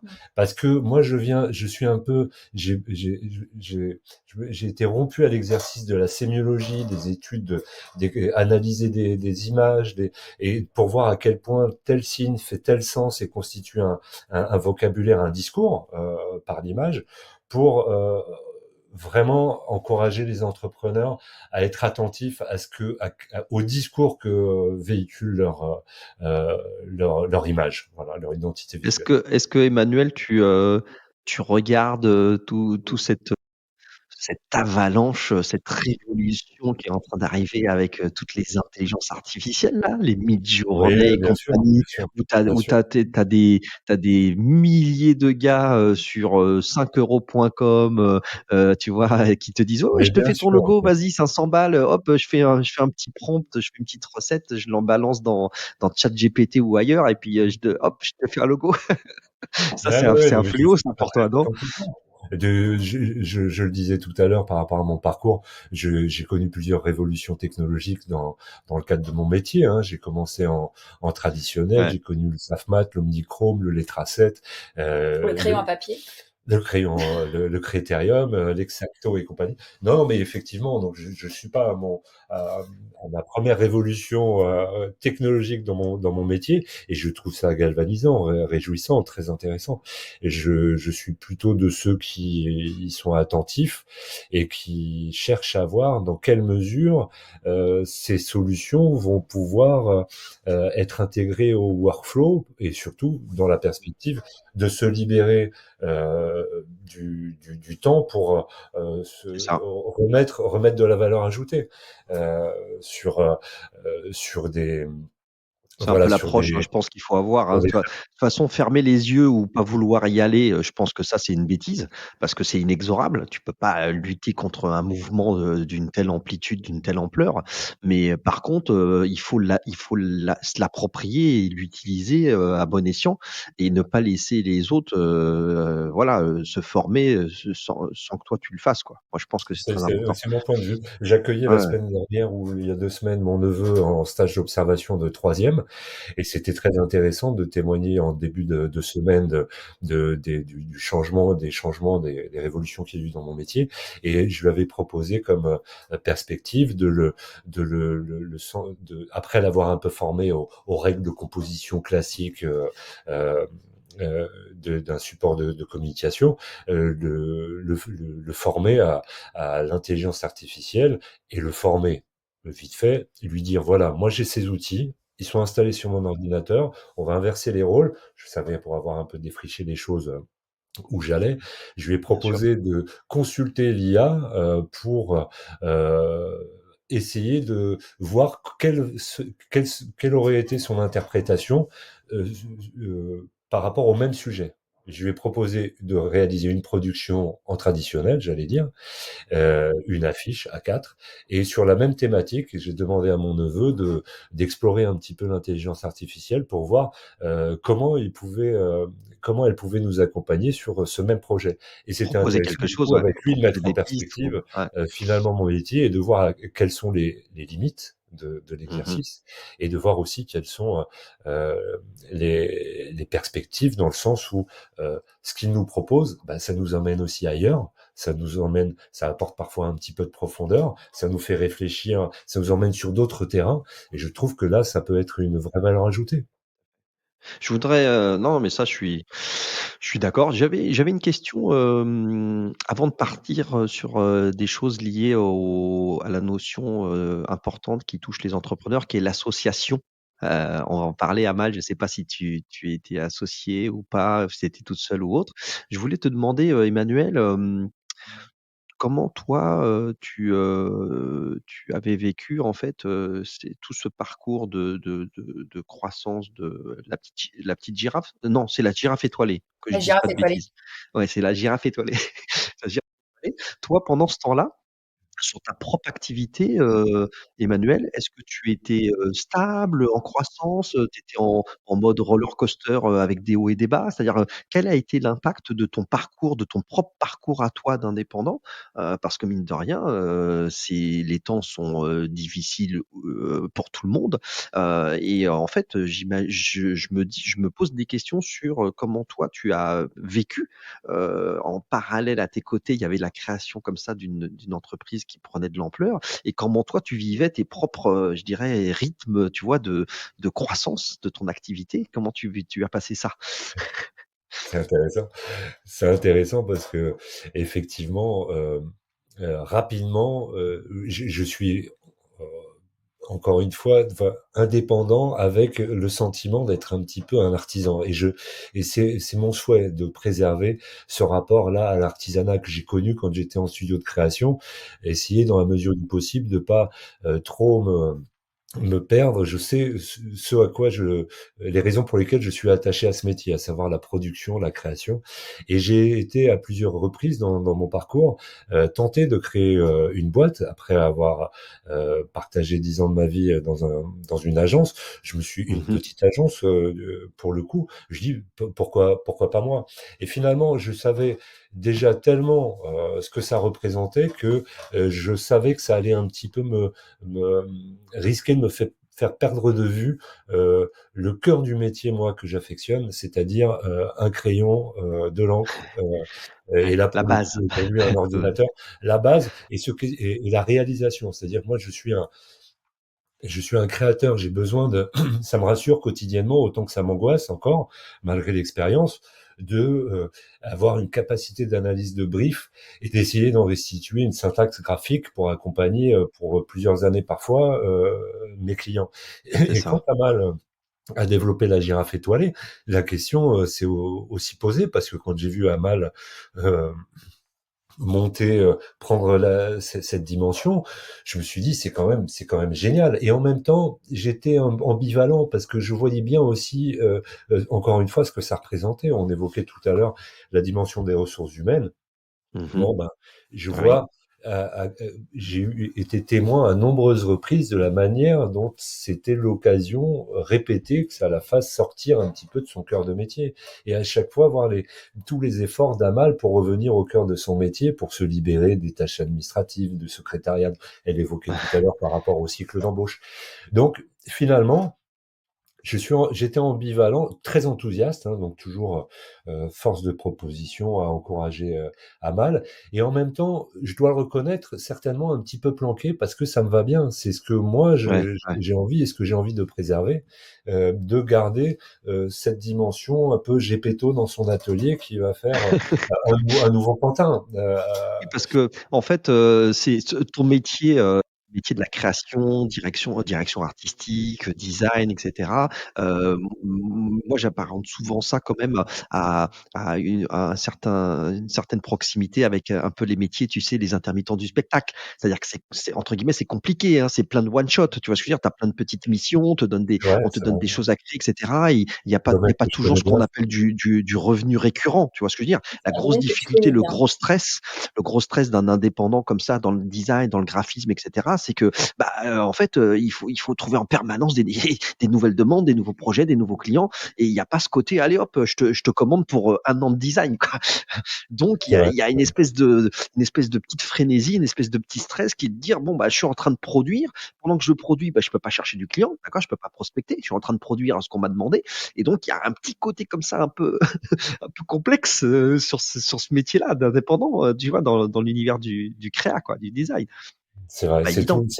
c'est tout l'enjeu du créatif, je pense, c'est qu'au-delà de sa charge de projet et de son temps en production, et il faut qu'on soit capable de rester en veille Ouais, c'est à ça. la fois technologique, en veille créative, de jamais rater une occasion pour s'inspirer, et en fait de garder un œil. Et, euh, et c'est drôle, j'aime la manière dont tu mets en parallèle avec l'univers du spectacle. Je suis moi-même très impliqué dans la jonglerie contemporaine. Hein. C'est une niche comme les micro-crèches, mais c'est passionnant, ça participe à l'élan du nouveau cirque. Moi, je suis un jongleur spécialisé dans les balles rebondissantes. Alors, je ne suis pas professionnel après 4 années d'expérience. Un petit peu plus de terrain, j'ai décidé vraiment de ne pas en faire mon métier, mais je suis toujours aujourd'hui autant passionné et participer un petit peu au développement de ce secteur-là. Et j'aime que tu le mettes en parallèle à plusieurs niveaux, parce que effectivement, le graphiste publicitaire comme le jongleur va arriver sur un plateau ou une place publique ou je ne sais quoi, un contexte de représentation, et il va dans cet espace, ce volume, devoir faire appel à des ressources physiques et de manipulation d'objets pour créer du rythme, des volumes et un langage et communiquer. C'est de la communication. Et Tu viens de j'ai été longtemps à me questionner sur la raison pour laquelle j'ai été capable d'être à ce point autiste, hein, parce que je pense que je me suis aussi un peu désocialisé par le jonglage, pour passer ce temps à m'entraîner et faire en sorte que cet objet ne tombe plus alors qu'il tombe encore aujourd'hui toujours. Et finalement, c'est le premier directeur artistique auquel j'ai eu affaire, qui s'appelait David Hawkins, qui, dans le cadre d'un stage et d'un entretien préalable au stage, me questionnait sur mon parcours, que je trouvais personnellement très cohérent pour avoir ma place dans son studio de création. Et je voyais que ça l'ennuyait éperdument, que j'étais peut-être le centième à lui servir la même soupe. la même Et soupe, quand ouais. il m'a demandé ce que je faisais à côté, et que je lui ai dit que j'étais jongleur, il s'est redressé dans sa chaise, et je le vois encore, avec son accent anglais, me dire, mais oui, mais ça, c'est de la communication pure. Et j'avais pas compris, hein, pour être honnête, j'étais ravi d'avoir mon stage, mais j'avais pas compris son enthousiasme, que j'ai compris plusieurs années après, surtout quand je suis tombé sur les travaux, dans mon cursus universitaire, du schéma de la communication avec Shannon et Wazer, les spécialistes, où vous pouvez trouver ça sur le web. Shannon était un jongleur, il était passionné de balles rebondissantes, hein, ça s'apprend pas. Moi, je suis un spécialiste aujourd'hui de balles rebond, et je l'ai découvert après que lui-même était un spécialiste, et il était super branché sur des automates. Et vous D'accord. pouvez trouver des images d'archives. Donc, dites-vous que ce, ce Là, grand tête de tu viens de file nous de révéler un la pensée de secret. Là, la théorie de l'information et de la communication était lui-même jongleur. Voilà, Claude Shannon.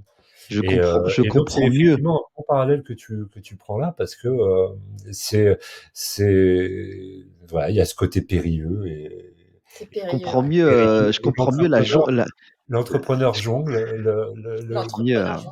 l'entrepreneur est fait preuve d'agilité, et un peu comme et il s'adapte à ces micro-variations. Enfin, bref. là, on a une révélation du secret de votre réussite à jongler au sens propre comme au figuré avec toutes vos aventures entrepreneuriales. Ouais. Certainement. Et il faut voir Manu jongler pour comprendre aussi qu'on tombe vite amoureuse de lui. C'est Tu en fais, Emmanuel, tu en fais des spectacles, tu te produis, non? Non, non, non, j'ai timidement partagé des vidéos il y a plusieurs années de cela. Vous pouvez trouver ça D'accord, sur YouTube, au nom de C de la balle, tout attaché, d'accord, le C, la lettre, OK. le chiffre On ira 2, voir ça. LABA2LE, tout attaché, C de Et la ça, balle, profil c'est YouTube. très intéressant. Mmh. Parce que ça Et te donne une effectivement, pratique, tu as une pratique, avec, j'imagine beaucoup de rigueur pour apprendre. En plus, bon, j'ose imaginer que la jonglerie, c'est quand même, assez compliqué. Moi, quand j'essaye de faire ça avec 3 clémentines, c'est compliqué. on a tous des dispositions à Non, c'est très manipuler compliqué. les objets. Mais à un certain niveau, j'avoue que c'est beaucoup d'investissement, comme dans n'importe quelle entreprise. C'est Manu, génial. il a un très très bon niveau et il a notamment donné pas mal de stages. Et puis, il fait partie d'un écosystème. Donc, c'est sympa aussi parce que voilà, on est entouré par plein d'artistes. Donc, milieu très sympa, quoi.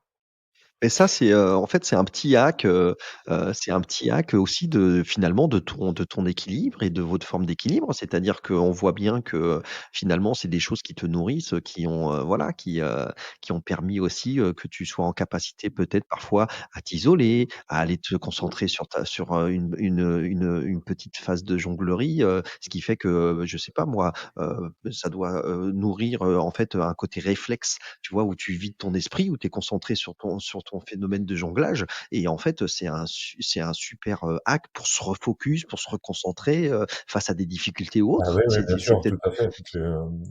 J'en Je crois que là, tu témoigne. as tout dit. Et en plus, je pense, j'imagine, je suis pas jongleur, mais j'imagine, tu vas me confirmer, que quand tu jongles, contrairement, tu vois, il y a beaucoup de patrons qui courent, par exemple. Bah, quand tu jongles, tu es obligé de penser à tes balles et à tes. oui, Manu, il compte, il y a plein de. Tu vois, c'est très bien sûr. mathématique et tout. Alors que c'est vrai que moi, par exemple, quand je courais, à un moment, bah, ça tourne dans ta tête. Oui, machine, elle a fait ça, truc, il a dit ça. Ça occupe moins l'esprit quand même, je trouve. Ouais. Oui Moi, je et sais bon, pas, ouais, c'est vrai. Vas-y, pardon dis-le, Patrick, pour aller dans le sens de ce que tu disais, je pense que c'est primordial pour un entrepreneur et d'ailleurs même ah oui, pour tout un chacun, d'avoir un équilibre entre son activité pro et là, en l'occurrence, moi, dans mon activité, je suis assez statique, focus et derrière, je n'aurai pas la même capacité de concentration, à mon travail si j'avais pas un à côté, quel que soit l'à côté. Alors là, en l'occurrence, il s'agit de chose qui m'invite à effectivement déconnecter. Et puis, t'es dans Euh, le mouvement. euh, et même si je l'évoquais à demi-mot tout à l'heure, j'aime trouver la cohérence, c'est-à-dire je dois avoir horreur du vide, et il faut que j'occupe l'espace d'une manière ou d'une autre. Mais à mal à d'autres et des entrepreneurs qui nous écoutent ont forcément, certainement de leur côté aussi, euh, des, des choses qui font que ouais, des ils trucs. sont capables de se donner Ouais, à 300% ouais. dans leur entreprise. Et je suis, moi, personnellement, passé indépendant pour équilibrer cette hygiène de vie-là. Et encore une fois, j'évoquais mon neveu en accueil de stage d'observation de Mmh. troisième. Je disais, quel que soit le métier que tu choisiras, sois très attentif au fait de l'équilibrer avec un pendant qui Ouais, te ouais. permette de garder cet équilibre. Et toi, tu Toi, fais quoi? Amal, pendant que tu étais dans ton activité de dirigeante de tes micro-crèches, tu Ouais. avais le temps de caser, toi-même, un peu de routine, de trucs, tu faisais, une activité, je sais pas, sportive, tu Euh, lisais, tu avais des ouais, trucs comme ça? Tu avais alors, le temps de caser ça ouais, ou pas trop? moi j'adore lire. J'ai toujours essayé d'avoir une activité au moins une ou deux fois par semaine de sport, mais j'ai pas cette passion qu'il a, Manu. En fait, j'envie beaucoup les gens comme Manu.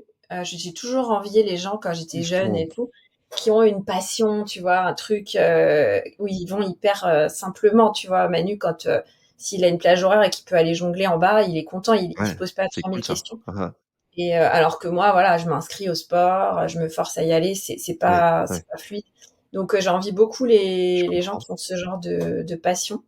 Et en fait, c'est grâce, c'est pas bien dit, mais grâce au Covid, j'allais dire, Ouais, le confinement, la crise sanitaire a fait que je me suis recentrée vachement sur ce type d'activité. Et donc, j'ai beaucoup développé mon goût pour le yoga, notamment pendant le confinement. ah ouais, super. Et, Mmh. et maintenant, ouais, je suis quand même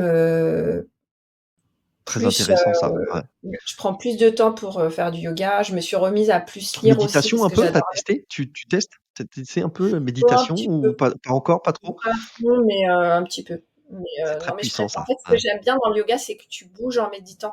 C'est méditatif. Pour moi, c'est plus accessible en fait, le Mmh. fait de bouger. Yes. Euh, Parce que la méditation, je trouve ça quand même plus difficile d'accès. Ouais, ouais, Et ouais. le yoga, c'est un peu comme quand tu jongles, en fait, tu es obligé de penser à ta posture, de penser à ce que tu es en train de faire. Tu peux pas faire du yoga et penser à tes problématiques managériales, quoi. Ça marche pas. Ouais, c'est Tu fais sûr. Ouais, ouais. n'importe quoi sinon. Et Alors tu le bah, disais très clairement, c'est d'autant plus important que l'un alimente l'autre. Et je crois que certains auditeurs pourront en témoigner. Des fois, au sport, on résout des problèmes liés au boulot, et inversement, quand on est au boulot, on peut résoudre des problèmes liés au sport. Si ouais, je parce suis qu'on peut complètement d'accord, pas des mmh. problèmes, c'est pas des problèmes, mais des questionnements. Il y a je crois vraiment, Très Ouais, important il est très d'avoir ces clair que, espaces. avec l'âge avancé que j'ai maintenant, j'ai compris que, clairement, bosser, entre guillemets, limite en cercle fermé. Moi, j'étais capable, il y a quelques années, de faire des tours de cadran incroyables. Et en fait, alors tu te dis, «J'ai tellement de choses à faire, je peux pas m'arrêter, je peux pas dormir» et cetera et cetera. En fait, c'est le pire truc que tu puisses faire parce que, Ouais, ton corps, ton mental, même si tu as l'impression que ça tient, en fait non, ça tient pas. Tu es complètement épuisé, tes idées sont pas bonnes, enfin ouais, ça fonctionne pas, quoi. Donc c'est vrai que, c'est contre nature, quand tu es un jeune start-upper où tu lances ta boîte, tu as l'impression que tu peux pas t'arrêter. Tu peux ouais, pas tu as t'arrêter, l'impression que tu peux pas t'arrêter, c'est vrai. il faut absolument Et tout faire et en fait, c'est le pire truc. C'est qu'il vaut mieux aller s'aérer l'esprit. Il vaut mieux, comme tu dis, Emmanuel, les idées vont devenir, en faisant toute autre chose, et tu peux résoudre un problème alors que tu es complètement, dans l'anxiété et limite, étouffé par le stress ou le problème. Le simple fait d'aller faire une marche, ça Oui, oui, ça oui, va c'est vrai t'ouvrir un et truc. c'est contre nature, hein. Je pense qu'il faut se faire violence pour ça parce que on on culpabilise toujours un petit peu à aller, passer sur un temps de loisir et finalement, voilà, moi je sais que je suis un petit peu monomaniaque et je me fais toujours violence pour, décrocher du travail, pour aller, sur des espaces, loisirs et finalement, je sais avec l'âge et l'expérience que même si je le fais pas naturellement, c'est très important de se faire violence. Donc encore une fois, ça peut paraître, ouais, Mmh, mmh, mmh. paradoxal, mais D'accord. effectivement, quand on a plein de trucs dans la tête et on se dit: «C'est pas le moment de partir à la salle de sport» et ben Et en c'est là fait, qu'il faut si y aller. justement. C'est là Et en qu'il faut fait, y aller. si justement. Exactement et je dirais que moi personnellement Ouais. ça m'a sauvée en fait, après le confinement on est revenu au boulot et c'était encore le covid et ça a duré longtemps. C'était une période très violente, très dure et que le yoga m'a sauvé la vie à plusieurs reprises. Enfin, ça a changé ma vie en fait à ce moment-là. Et j'ai pu beaucoup mieux gérer mes journées et la crise en fait. En faisant Yes, ça va ne vraiment serait-ce que stabiliser, 10-20 mmh. minutes de yoga le matin, ça change ta vie. Mmh. Tu m'as, on a tout à l'heure, évoqué en off record, avant qu'on démarre, tu as évoqué un sujet, Amal, qui était que, ton avenir, tu vas le construire, à nouveau parce que je crois que tu es sur une opération de vente de ton entreprise. Ouais, Donc, ça m'intéresse ouais, de savoir un peu quel est tu vois, ton étoile du Nord, quel est ton non, why avec ce phénomène tu sais, le why de Simon Sinek, c'est: «Pourquoi je fais les choses dans la vie?» Quel est mon moi profond? ouais, Quel est le ouais, pourquoi? c'est vrai que j'ai changé de vie plusieurs fois et là je viens de céder la girafe étoilée. En effet, alors C'est une sacrée étape dans une vie d'entrepreneur, ça aussi. ouais, C'est-à-dire que toi, tu as c'est une vécu toutes grosse les étapes, étape. en fait, hein. Tu as monté Ouais, plusieurs trucs et en boîte, et tu as été là confronté également au sujet de, bah, voilà, tiens, voilà, la vente d'un actif, la vente de ton entreprise. ouais et c'est vrai que ça interpelle beaucoup de gens. Il y a beaucoup de gens qui me posent, la question là-dessus parce que je côtoie beaucoup d'entrepreneurs et ils se demandent tous si un jour ils auront la chance aussi de pouvoir, céder leur entreprise, tourner une page et puis moi je suis très contente parce que j'ai cédé la girafe étoilée, dans le succès. Ça c'était important pour moi. On était vraiment, dans un moment de succès, enfin ça marchait super bien. Ça a toujours bien fonctionné et Mmh. si j'ai cédé, mon why c'était, en fait, j'ai beaucoup, beaucoup bossé sur le management. J'ai beaucoup bossé sur l'organisation du travail en crèche. C'était vraiment mon obsession. Je voulais que ça marche bien. Je voulais que ce soit rodé, que les filles, elles aient des outils pour bosser, je voulais qu'elles soient Ouais, que tout alimentées, en roule, fait. quoi. Ouais, tout soit sur les rails, Ouais. Et à la fin, j'ai eu vraiment le sentiment d'être un manager opérationnel, d'être accompli. voilà, et alors que je partais vraiment, que je te l'ai dit, dans Oui, la douleur au départ de, «Mon ouais, Dieu, tu nous as mais dit. c'est trop dur d'être manager, je ne suis pas un bon manager» et finalement, il y a un moment, vraiment une rencontre avec une professionnelle de mon équipe qui s'appelle Ninon Bulot, qui est une fille extraordinaire, une jeune, que j'ai embauchée, c'était un un petit oiseau sur la branche. Voilà, elle était toute mignonne, toute timide. Et un potentiel incroyable. Après, elle n'est pas la seule dans mon équipe. Je pense à plein de gens comme Lisa, Geneba, Cynthia, enfin plein de Ah, super c'est nanas. une vraie équipe, quoi. Voilà, mais c'est vrai que, alors, avec Ninon, ce qui s'est passé, c'est que progressivement, elle a pris de l'ampleur et j'ai pu lui transmettre le management de l'équipe et elle est devenue ma première coordinatrice D'accord. dans cette aventure. Ce qui fait qu'à un moment, j'ai vraiment transmis le management et j'étais là, je suis devenue un peu le coach de mon équipe. Donc, je suis devenue vraiment le patron qui est dans son bureau, quoi. Et là, bon, voilà, je pense que c'est pas mon truc. Donc, assez rapidement, je me suis Ça fait sentie relativement moins utile. Et c'est là que j'ai eu envie de céder la girafe pour que elle puisse continuer son aventure et que je puisse éventuellement faire grandir ce qu'il y avait dans ma tête. Parce que mon why, et c'était à ce moment-là la de... vente comme ça de ton entreprise, ça se fait auprès de qui? D'un autre entrepreneur qui reprend le flambeau? Ça se fait auprès d'un groupe, spécialisé dans le monde de la crèche? C'est quel genre Alors, d'acteur qui fait en ça? fait, dans le monde des crèches, il y a un phénomène de concentration en ce moment. Donc Oui, ça, voilà, moi d'accord. je maîtrise pas. Enfin, voilà, on est sur un marché, on fonctionne en fonction de son marché. Moi, nous dans les crèches, c'est vrai qu'il y a quand même des groupes qui Il y a prennent des de réseaux, l'ampleur. c'est ça? Ouais, il y a des groupes, ouais, Des ouais. réseaux, ouais. Et je dirais que d'une manière générale, c'est plutôt les réseaux qui essayent de grandir en achetant les plus petites Oui, entreprises. parce qu'en fait, ils ajoutent à leur réseau de crèches, bah, des établissements que toi tu avais, tu avais 10 établissements, donc en gros, ça leur fait 10 établissements supplémentaires, C'est ça. dans leur groupe de Ouais, crèches, quoi. Ouais. exactement. Et puis, je dois dire que j'étais assez fière de la session que j'ai faite parce que le groupe qui nous a racheté, il a vraiment mis en avant la qualité d'accueil, parce que moi c'est mon dada, quoi. La qualité d'accueil, vraiment une expertise dans la gestion des micro-crèches et dans l'organisation du travail en micro-crèche. Et c'était un des points qui a été vraiment valorisé par l'acquéreur, de dire waouh, cette petite boîte, elle tourne super bien. Ce qu'ils font, c'est très intéressant. Ça sort de l'ordinaire, c'est innovant. Et puis, la valeur que moi, je mets beaucoup dans les micro-crèches, et c'est le nom de mon podcast, c'est la référence. Donc, j'ai appelé mon podcast Référence Petite Enfance, parce que je tiens beaucoup à mettre en avant l'application de ce principe de référence dans les crèches. Et ça, c'était très important dans cette session. C'était une valeur forte de notre C'est entreprise. récent? Cette vente, c'est récent? C'est Ça date de l'été dernier. Donc oui, c'est très récent. d'accord. Enfin, je trouve que c'est récent.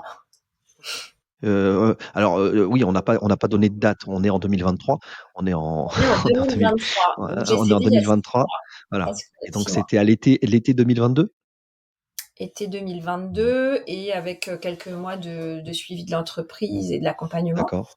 Ouais, c'est Euh, ça. En général, quand il y a comme ça, il y a une période de transition, ouais, et voilà, et donc pour le coup, toi, tu as donc le podcast, sur l'univers, le secteur de la microcrèche. Je mettrai les notes, dans les notes de l'épisode, je mettrai le nom du podcast. Ça veut dire que toi maintenant, vas entre guillemets «être libéré de la transition et de la gestion de la vente», et donc tu vas vouloir et pouvoir te consacrer à d'autres projets? Tu es déjà en train d'y réfléchir? ouais. Alors en fait, effectivement, j'ai cédé. J'ai des nouvelles de temps en temps de mon ancienne équipe, donc je sais que ça se passe bien, que elles sont, enfin elles sont bien Il y a une dans leur continuité? Il y a une bonne il y a une bonne continuité du continuité. Ça, j'en suis super, très fière aussi. Donc ça, tu vois, c'est quelque chose qui s'est fait d'une manière fluide du coup. Et c'est pas une préoccupation pour moi de ce fait. Là, je suis vraiment dans une sorte de pause ils appellent ça souvent les coachs le vide oui. constructif, le vide fertile. J'ai mon ami Gilles Daquet qui dit le vide fertile.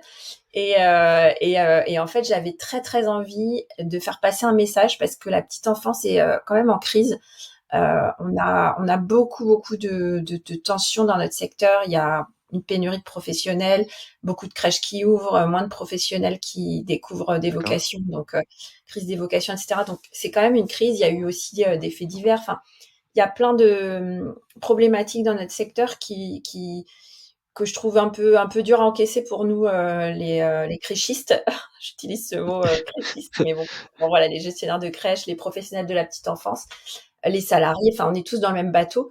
Moi, je nous appelle les accueillants. Donc, pour nous, les accueillants, parfois, c'est un peu dur de faire face à cette crise. Et j'avais envie de dire quelque chose de positif et d'envoyer de la valeur. Donc, j'ai voulu créer ce podcast pour envoyer de la valeur, pour donner des D'accord. clés. Je pense que je suis quelqu'un qui fait beaucoup de recherches et je suis très scolaire, très académique, comme tu le disais tout à l'heure. Et en fait, C'est voilà, ton j'ai côté fiscaliste qui revient. été, voilà, le fiscaliste qui revient. Euh, Oui, mais appliqué à une réelle expérience de terrain. appliqué à une réelle expérience de terrain. C'est-à-dire que j'ai Ouais, ouais. vraiment fait des recherches. En fait, j'ai l'impression d'avoir fait de la R&D, tu vois, d'avoir fait des recherches pendant 15 ans sur la petite enfance, parce que ça fait depuis 2007 que j'y suis, et j'étais en mode tout le temps recherche et apprentissage. Et en fait, j'ai envie de délivrer un peu le fruit de mon travail et de dire, voilà, pour faire de la qualité d'accueil en micro-crèche, voilà ce que j'ai fait. Et j'ai des super bons retours. J'ai sorti le podcast je l'ai sorti en janvier 2023 avec un petit coup de pouce de Caroline Mignot qui m'a montré les clés pour créer son podcast et le diffuser. Yes. Euh, et depuis, j'ai quand même pas mal d'écoutes, tu vois, pour un podcast de niche. Oui, Euh, c'est niché, mais ouais, mais pour le coup, ce que tu apportes comme, a priori contenu et expertise, c'est très pointu, quoi. c'est C'est très pointu. pointu, Ouais. c'est basé sur, toutes ces années, où tu as géré et piloté, ton activité sur le secteur, donc ouais, tu es totalement légitime là. Ouais, ouais, et j'ai beaucoup d'écoutes et pas mal de retours. Donc j'ai décidé de communiquer plutôt sur LinkedIn, moi, même si je sais qu'il y a pas Oui, mal j'ai de vu pros ça. de la petite enfance qui sont sur Facebook. Et voilà, j'ai pas mal de pros qui me contactent, qui me remercient, qui me posent des questions. Donc c'est hyper sympa d'avoir cette communauté, d'avoir des échanges. Et j'aime beaucoup, voilà, il y a des pros qui me posent des questions. J'aime beaucoup leur répondre. J'adore le réseau, j'adore échanger. Donc ça, c'est hyper chouette Tu d'avoir. t'ennuies pas là? Tu as enchaîné, c'est le projet qui t'anime en ce moment, ça? En ce moment, c'est ça qui m'anime. Je m'ennuie pas. Je trouve que alors c'est vraiment une découverte parce que la création de contenu, je me rendais pas forcément compte, tu vois, quand j'écoutais les Ah podcasts oui, des autres ou quand je lisais les posts de tous ces gens que je trouve hyper intéressants sur LinkedIn. Euh, et là, en fait, je me rends compte maintenant que je crée du contenu et que bah, c'est pas de la blague. Il faut y aller, il faut écrire, il faut se lever tôt le tout à matin fait. pour s'y mettre. Et voilà, écrire un podcast, c'est hyper chronophage, quoi. Et Faut se puis, lever, Amal, écouter. oublie pas les bons conseils, de Caroline, Mignot, qui a dû te le dire. C'est 80 de 20. promotion et de diffusion, hein. C'est ça, C'est c'est pas la celle-ci. production qu'il faut faire, hein. C'est la production, faut la faire, oui, mais tu sais qu'on a un travers, hein, quand on se lance là-dedans, hein, quand on lance son podcast, c'est que on a tendance à être totalement focus sur le fait de produire son épisode ou ses épisodes, son podcast. Puis en gros après: «Ah ça y est, j'ai fait mon épisode, je m'arrête». Ah bah non, Non. non, non, Après, c'est c'est poster sur c'est LinkedIn, il faut insister, communiquer. il faut travailler sur toute la partie promotionnelle, la diffusion, la distribution. C'est ça le plus important. C'est 80-20 Un quoi. boulot, C'est ouais. 80% à mettre sur la diffusion. Tous C'est les enjeux de beaucoup la de boulot, communication. ouais. Alors, ça a beaucoup surpris Manu, je pense, quand j'ai démarré, parce qu'il m'a vu aller sur LinkedIn alors que j'étais un peu anti réseaux sociaux. Ouais, c'est Et là, il se dit, non, mais qu'est-ce qui lui prend aller sur LinkedIn du matin au soir? Grâce encore à Caroline, j'ai découvert aussi l'application Refer et le Refer Challenge. Donc, si On ça a entendu parler intéresse aussi, les ouais. Mmh. auditeurs, ils peuvent aller voir la page Refer sur LinkedIn. Et en fait, le Refer Challenge m'a permis de vraiment comprendre comment fonctionnait LinkedIn et aussi le podcast de Caroline qui s'appelle Performer sur LinkedIn.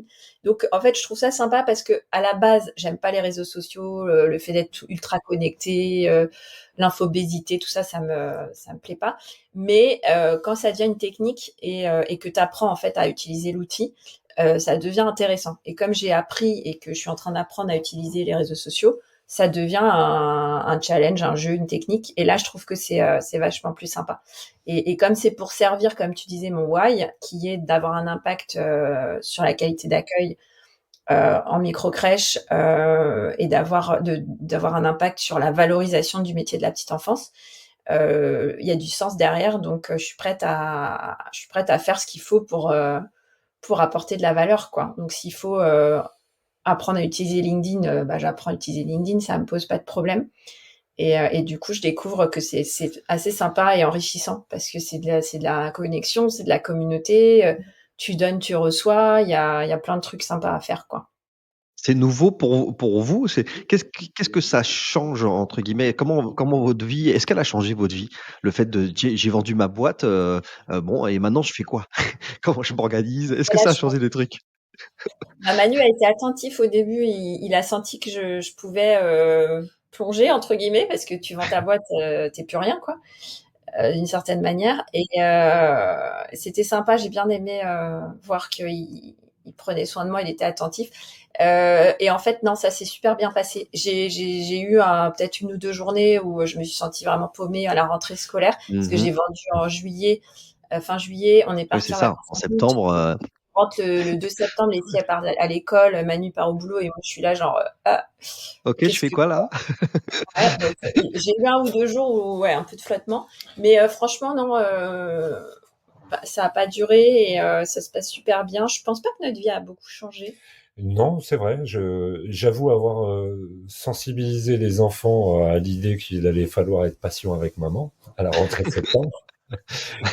Mais non, Ils ont été patients. ça s'est plutôt très bien passé et je trouve qu'effectivement, rien n'a Rien n'a changé. fondamentalement changé puisque On a le même mode de on est vie. finalement toujours autant affairés tous les deux, toujours autant présents au sein du foyer. On m'avait dit, il y a pas mal de gens qui m'avaient dit, ouais, tu vas faire le tour du monde, tu vas prendre des billets en première classe pour faire un truc que tu n'as jamais fait, tu vas partir à Tahiti dans un avion en première classe ou je sais pas quoi. Enfin, des trucs un peu, tu sais, C'est la très folie des grandes. temporaire ça, non? Je sais pas, est-ce que c'est ouais, je Moi, sais ça pas. m'intéresse pas. En fait, j'ai pas l'impression que j'ai pas cette envie en fait de flamber, de claquer de l'argent ou de faire un truc. Un Euh, côté très matérialiste, non, pas du tout. En fait, je pense que je suis gagnée vraiment par la notion de sobriété depuis quelque temps. yes. Beaucoup, même avant le Covid, mais vraiment. Enfin voilà, je parlais tout à l'heure de ma collègue Aurélie qui a eu une grande importance dans la boîte. C'est une amie et elle est végane, écolo, enfin tout ce que tu veux. Donc toutes les deux, on était à fond là-dedans dans notre Vous êtes boîte à la Gérard attentive à Piquet. ces sujets, ouais. Ouais, et on a mis en place notamment un gros projet une fois que notre organisation de travail était hyper rodée et que les équipes étaient prêtes. On a déployé des couches lavables. Donc ça, c'était gros challenge en crèche. Et voilà, on a utilisé la marque Hamac, qui est une super marque française made in France. Et on a mis en place les couches lavables dans nos crèches. Donc c'est pour te dire à quel point on est toutes les deux à fond dans la réduction des déchets, l'écologie, etc. Focus Et, là-dessus. Mmh. et en fait, voilà, le côté hyper matérialiste de se dire qu'est-ce que je peux acquérir, qu'est-ce que je peux faire de dingue parce que voilà, j'ai plus ma boîte, je suis libre et j'ai un peu d'argent. C'est pas du tout, ouais, Ouais, c'est pas du c'est tout pas quelque chose que tu as ressenti de manière super forte, quoi. non, on a quand même bien pas du tout. déconnecté au mois d'août. Ouais, on a pris des On a vacances, pris des belles vacances mais au mois après, d'août on a le pour même appart faire la rupture qu'avant. avec Ouais. après On n'a pas changé de après mode la de vie. session. Mais à part ça, effectivement, je pense que J'ai un peu pas mal est une faiseuse et, et qu'on a besoin de faire et de Moi, se réaliser, je crois. j'ai envie de faire des projets qui ont du sens. J'ai envie d'avoir un impact. Je pense que voilà, le podcast, il marche, donc je vais aller au bout de ce podcast. J'ai envie d'écrire peut-être un bouquin aussi sur l'organisation du travail en crèche. Voilà, Toute j'ai façon, envie d'aider. tu me dis à mal si je me trompe, mais j'ai pas l'impression que tu vas rester passive très longtemps. Si je pense que tu vas très vite réfléchir à d'autres C'est projets, tu vas avoir d'autres envies, d'autres idées. Tu peux pas avoir le parcours que tu as eu d'entrepreneur en ayant monté le truc, l'ayant fait grossir, etc. Et tout à coup, enfin, je te vois pas comme oisive. Tu vois ce que je veux dire? pas du Vous tout. n'avez pas l'air oisif du tout, quoi. Non. Donc, Au contraire, je j'essaye de pense me que, canaliser, ouais. Mais je non, pense non, que j'ai tu vas déjà pas mal repartir de sur un petits truc. projets dans les tuyaux et bah, j'ai déjà, je t'ai dit tout à l'heure, je bosse déjà pas mal avec le restaurant Tambouille. Là, je bosse beaucoup, beaucoup sur le podcast et la transmission de tout Ouais, ce de que j'ai pu tout ça sur le secteur de élaborer. la petite enfance. Mmh. Voilà, et je garde beaucoup le contact avec mes anciens confrères que j'adore. La Fédération française des crèches, la FFEC, qui est top avec Elsa et Caroline, Tu es les impliquée confrères. là-dedans là? Tu es pas genre au conseil de Bah, au conseil, là, je suis sortie du conseil d'administration, il faut que je ah mette c'est à ça. jour mon LinkedIn, puisque j'ai plus de crèche, mais Ah oui, oui, je me c'est suis vrai. beaucoup investie et c'est un super soutien en fait quand tu es entrepreneur. Alors ça, c'est vraiment un truc que je conseille à tous les entrepreneurs qui t'écoutent. Mmh mh. C'est d'aller dans les fédérations pour les crèches, donc Qui la représente fédération son secteur française. d'activité ou autre, ouais. Ouais, les fédérations, les clubs. Là, j'ai découvert FCE par exemple, Femmes chefs d'entreprise. Avant ça, j'étais au club APM. Mais voilà, je trouve que c'est hyper soutenant en fait de rencontrer d'autres entrepreneurs et de faire partie d'un écosystème. Et moi, ça m'a vraiment changé la vie, quoi. Ça m'a apporté énormément de choses. Peut-être, et vous allez nous faire, une association là, non? Vous allez peut-être créer un truc, vous associer? Les deux. Association de parents entrepreneurs, couple Tu vois? entrepreneur. Je veux dire, vu que vous êtes déjà tellement fusionnels là depuis, tant d'années sur le côté perso pro et cetera, bah, peut-être, Moi, associer je pense sur pas un que. projet? Alors, honnêtement, travailler en couple, moi, je suis pas fan. Là, c'était une presta, donc on n'était pas justement en continu ensemble. J'entends beaucoup Pauline Léniaud parler du fait C'est qu'elle pas bosse toujours avec son facile. mari. Ah, Moi, elle est avec Pauline Léniaud avec son mari, ouais, tout à fait, ouais. ouais, Mmh. elle en parle beaucoup avec beaucoup d'enthousiasme. Moi, personnellement, je suis pas. Ah tiens! Non, mais je pense que c'est pas mal aussi. En fait, nous, on est très indépendants, on aime Oui, on bien aime bien chacun faire nos trucs. que l'un et l'autre ont préservé notre espace et finalement qu'il y ait aussi beaucoup d'occasions de porosité dans ces espaces, mais d'abord Ouais. bien définir l'espace de l'un et de l'autre.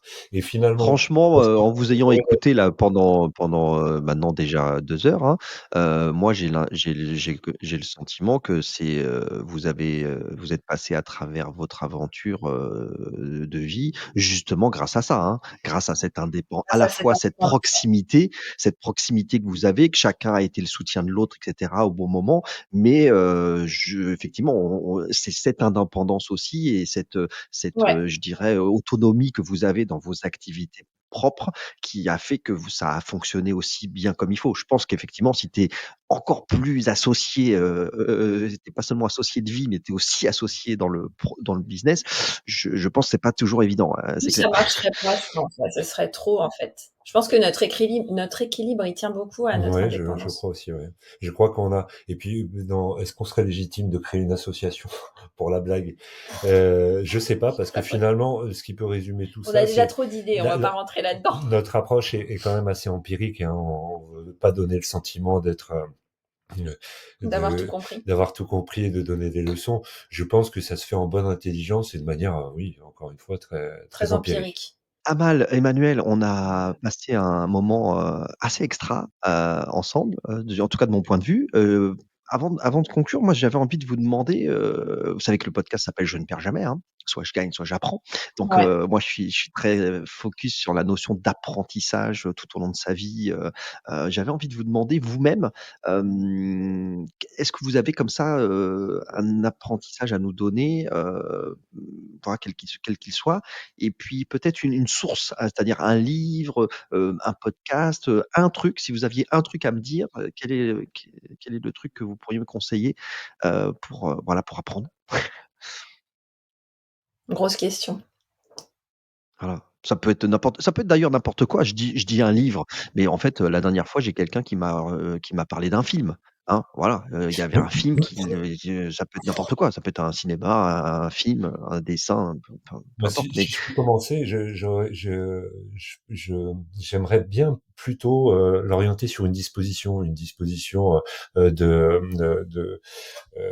d'état, c'est-à-dire j'allais quand tu poses cette question, je pense plus à à l'envie de partager alors ça peut paraître bateau, hein, mais la disposition rappeler à grand renfort la disposition qu'on a tous de mmh l'observation mh. bienveillante, de l'observation curieuse, de l'observation après qui peut s'inscrire dans une étude ou une analyse. Mais je pense que surtout quand on est entrepreneur, on a trop souvent l'occasion d'avoir la tête dans le guidon. Et peut-être si j'avais un conseil à partager, c'est celui d'avoir cette disposition d'observation, de prendre ses jumelles, ses lunettes, changer d'objectif, de point de vue, euh, mettre au crible, passer au crible notre faculté d'observation, parce que ce sera toujours au bénéfice du De se d'une leçon. nourrir, ouais, se nourrir en permanence, ouais, Voilà, donc après à plein d'endroits on peut le trouver. Moi c'est vrai que c'est un petit peu le cœur de mon métier, mais que dans la vie finalement voilà je m'y frotte très régulièrement. Et par rapport au couple d'entrepreneurs qu'on est, et ben voilà, c'est aussi cette faculté d'observation bienveillante qui a fait que parfois on est capable de désamorcer des tensions liées à une journée compliquée de l'un ou de l'autre, ou en l'occurrence d'Amal, et que cette observation, qu'elle soit professionnelle ou personnelle, c'est une qualité dont on parle pas souvent, et on est aujourd'hui abreuvé de plein de choses, mais finalement on n'observe pas toujours ce qui pourrait être plus simple et certainement plus essentiel. Voilà. Et moi, superbe. alors, ce que je te conseille, c'est de regarder, je sais pas si tu l'as vu, mais la série Silicon Valley. Ah ouais, Euh, j'adore. on a adoré tous les deux. Une BO extraordinaire. BO extraordinaire et puis Tout à où fait, ça fait vachement écho en fait à tout ce qu'on vit en tant qu'entrepreneur. Donc cette clairement. série que j'ai adorée, j'ai beaucoup aimé le Ouais, moi livre aussi. de Isaacson, la biographie de Steve Jobs. J'ai trouvé ça passionnant de voir comment cette personnalité avait ce why incroyable qui dépassait tout et qui restait voilà, qui restait toujours Très comme bonne, ça. très bon contenu, très bonne référence Un que très j'ai beau, aussi, ouais, superbe. un super Ouais, beau livre. Voilà, les podcasts que j'écoute beaucoup le podcast de Pauline Léniaud. J'écoute beaucoup Marketing Square aussi de ouais, bien Caroline sûr. Léniaud. Mmh mh. J'aime beaucoup la lettre de Les Persos de Maude, la newsletter Ah de oui? Maud Alavès. Euh, voilà, j'en ai plein encore, donc je pourrais te Yes, yes. faire. Bah oui, bah maintenant toi, tu te nourris de tout ça depuis que effectivement ta marque personnelle, tu es en train aussi de la construire sur LinkedIn, hein? Je me nourris de Heu, tout ça. ouais, Ouais, c'est vrai que je suis un peu boulimique d'infos, donc j'essaye de me cadrer, tu vois, avec notamment j'ai mmh découvert Notion, donc essayer d'organiser des plages horaires pour voilà, il faut que je lise au moins tant de temps par jour, etc. Et un truc aussi que j'ai pas cité que j'adore, c'est la chaîne YouTube de Adrienne Michler, qui est je connais vraiment pas. Je vais aller voir ça, ouais. c'est la star du yoga international. Enfin, tu vois, Génial. une Bah, super perle. ça, je Et vais aller voir ça. sa chaîne est incroyable. Donc, c'est des cours de yoga gratuits. Et c'est une fille hyper simple, hyper cool. Voilà. Yes, superbe. Bah, Amal et Emmanuel, bah, écoute, j'ai été ravi de vous recevoir et de vous écouter et de vous regarder. Franchement, c'est un pur bonheur. Vous êtes, resplendissants. Vous avez, vraiment des choses qui voilà, pour ceux qui écoutent, je vous encourage à aller voir aussi les images de cet épisode que je sortirai. Parce que voilà, on voit plein de bienveillance, plein d'intensité, plein d'amour, très important.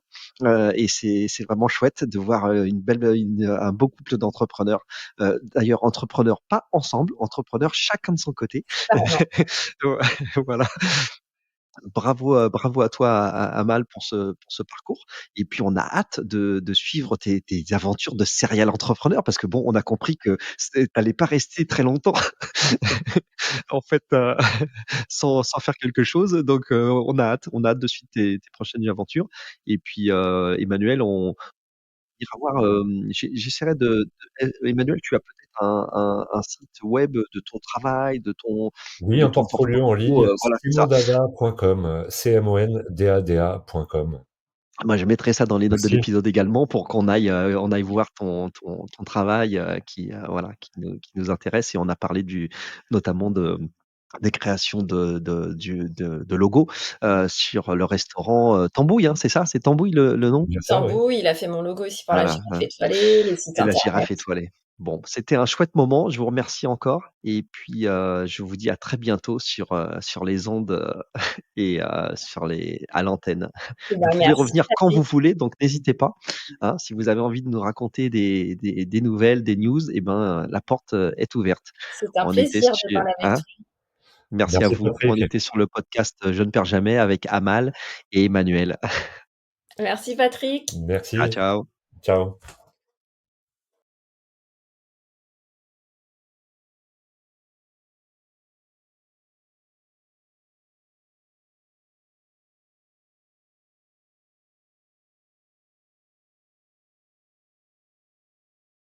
C'est déjà fini pour cet épisode. Merci pour votre écoute et d'être resté jusque-là. Vous pouvez continuer à engager la conversation en me laissant des commentaires et en me contactant via LinkedIn. Si ça vous a plu, merci de prendre 30 secondes pour donner de la force et de l'envie en mettant une note de 5 étoiles. C'est vraiment important, c'est ce qui fera connaître le podcast au plus grand nombre et qui le fera remonter dans les classements. Vous pouvez aussi le partager à votre entourage et je vous dis un grand merci du fond du cœur. Force et courage à vous, n'oubliez pas, vous n'avez rien à perdre. Soit vous gagnez, soit vous apprenez. Croyez en vous et rendez-vous au prochain épisode. C'était Patrick du podcast Je ne perds jamais.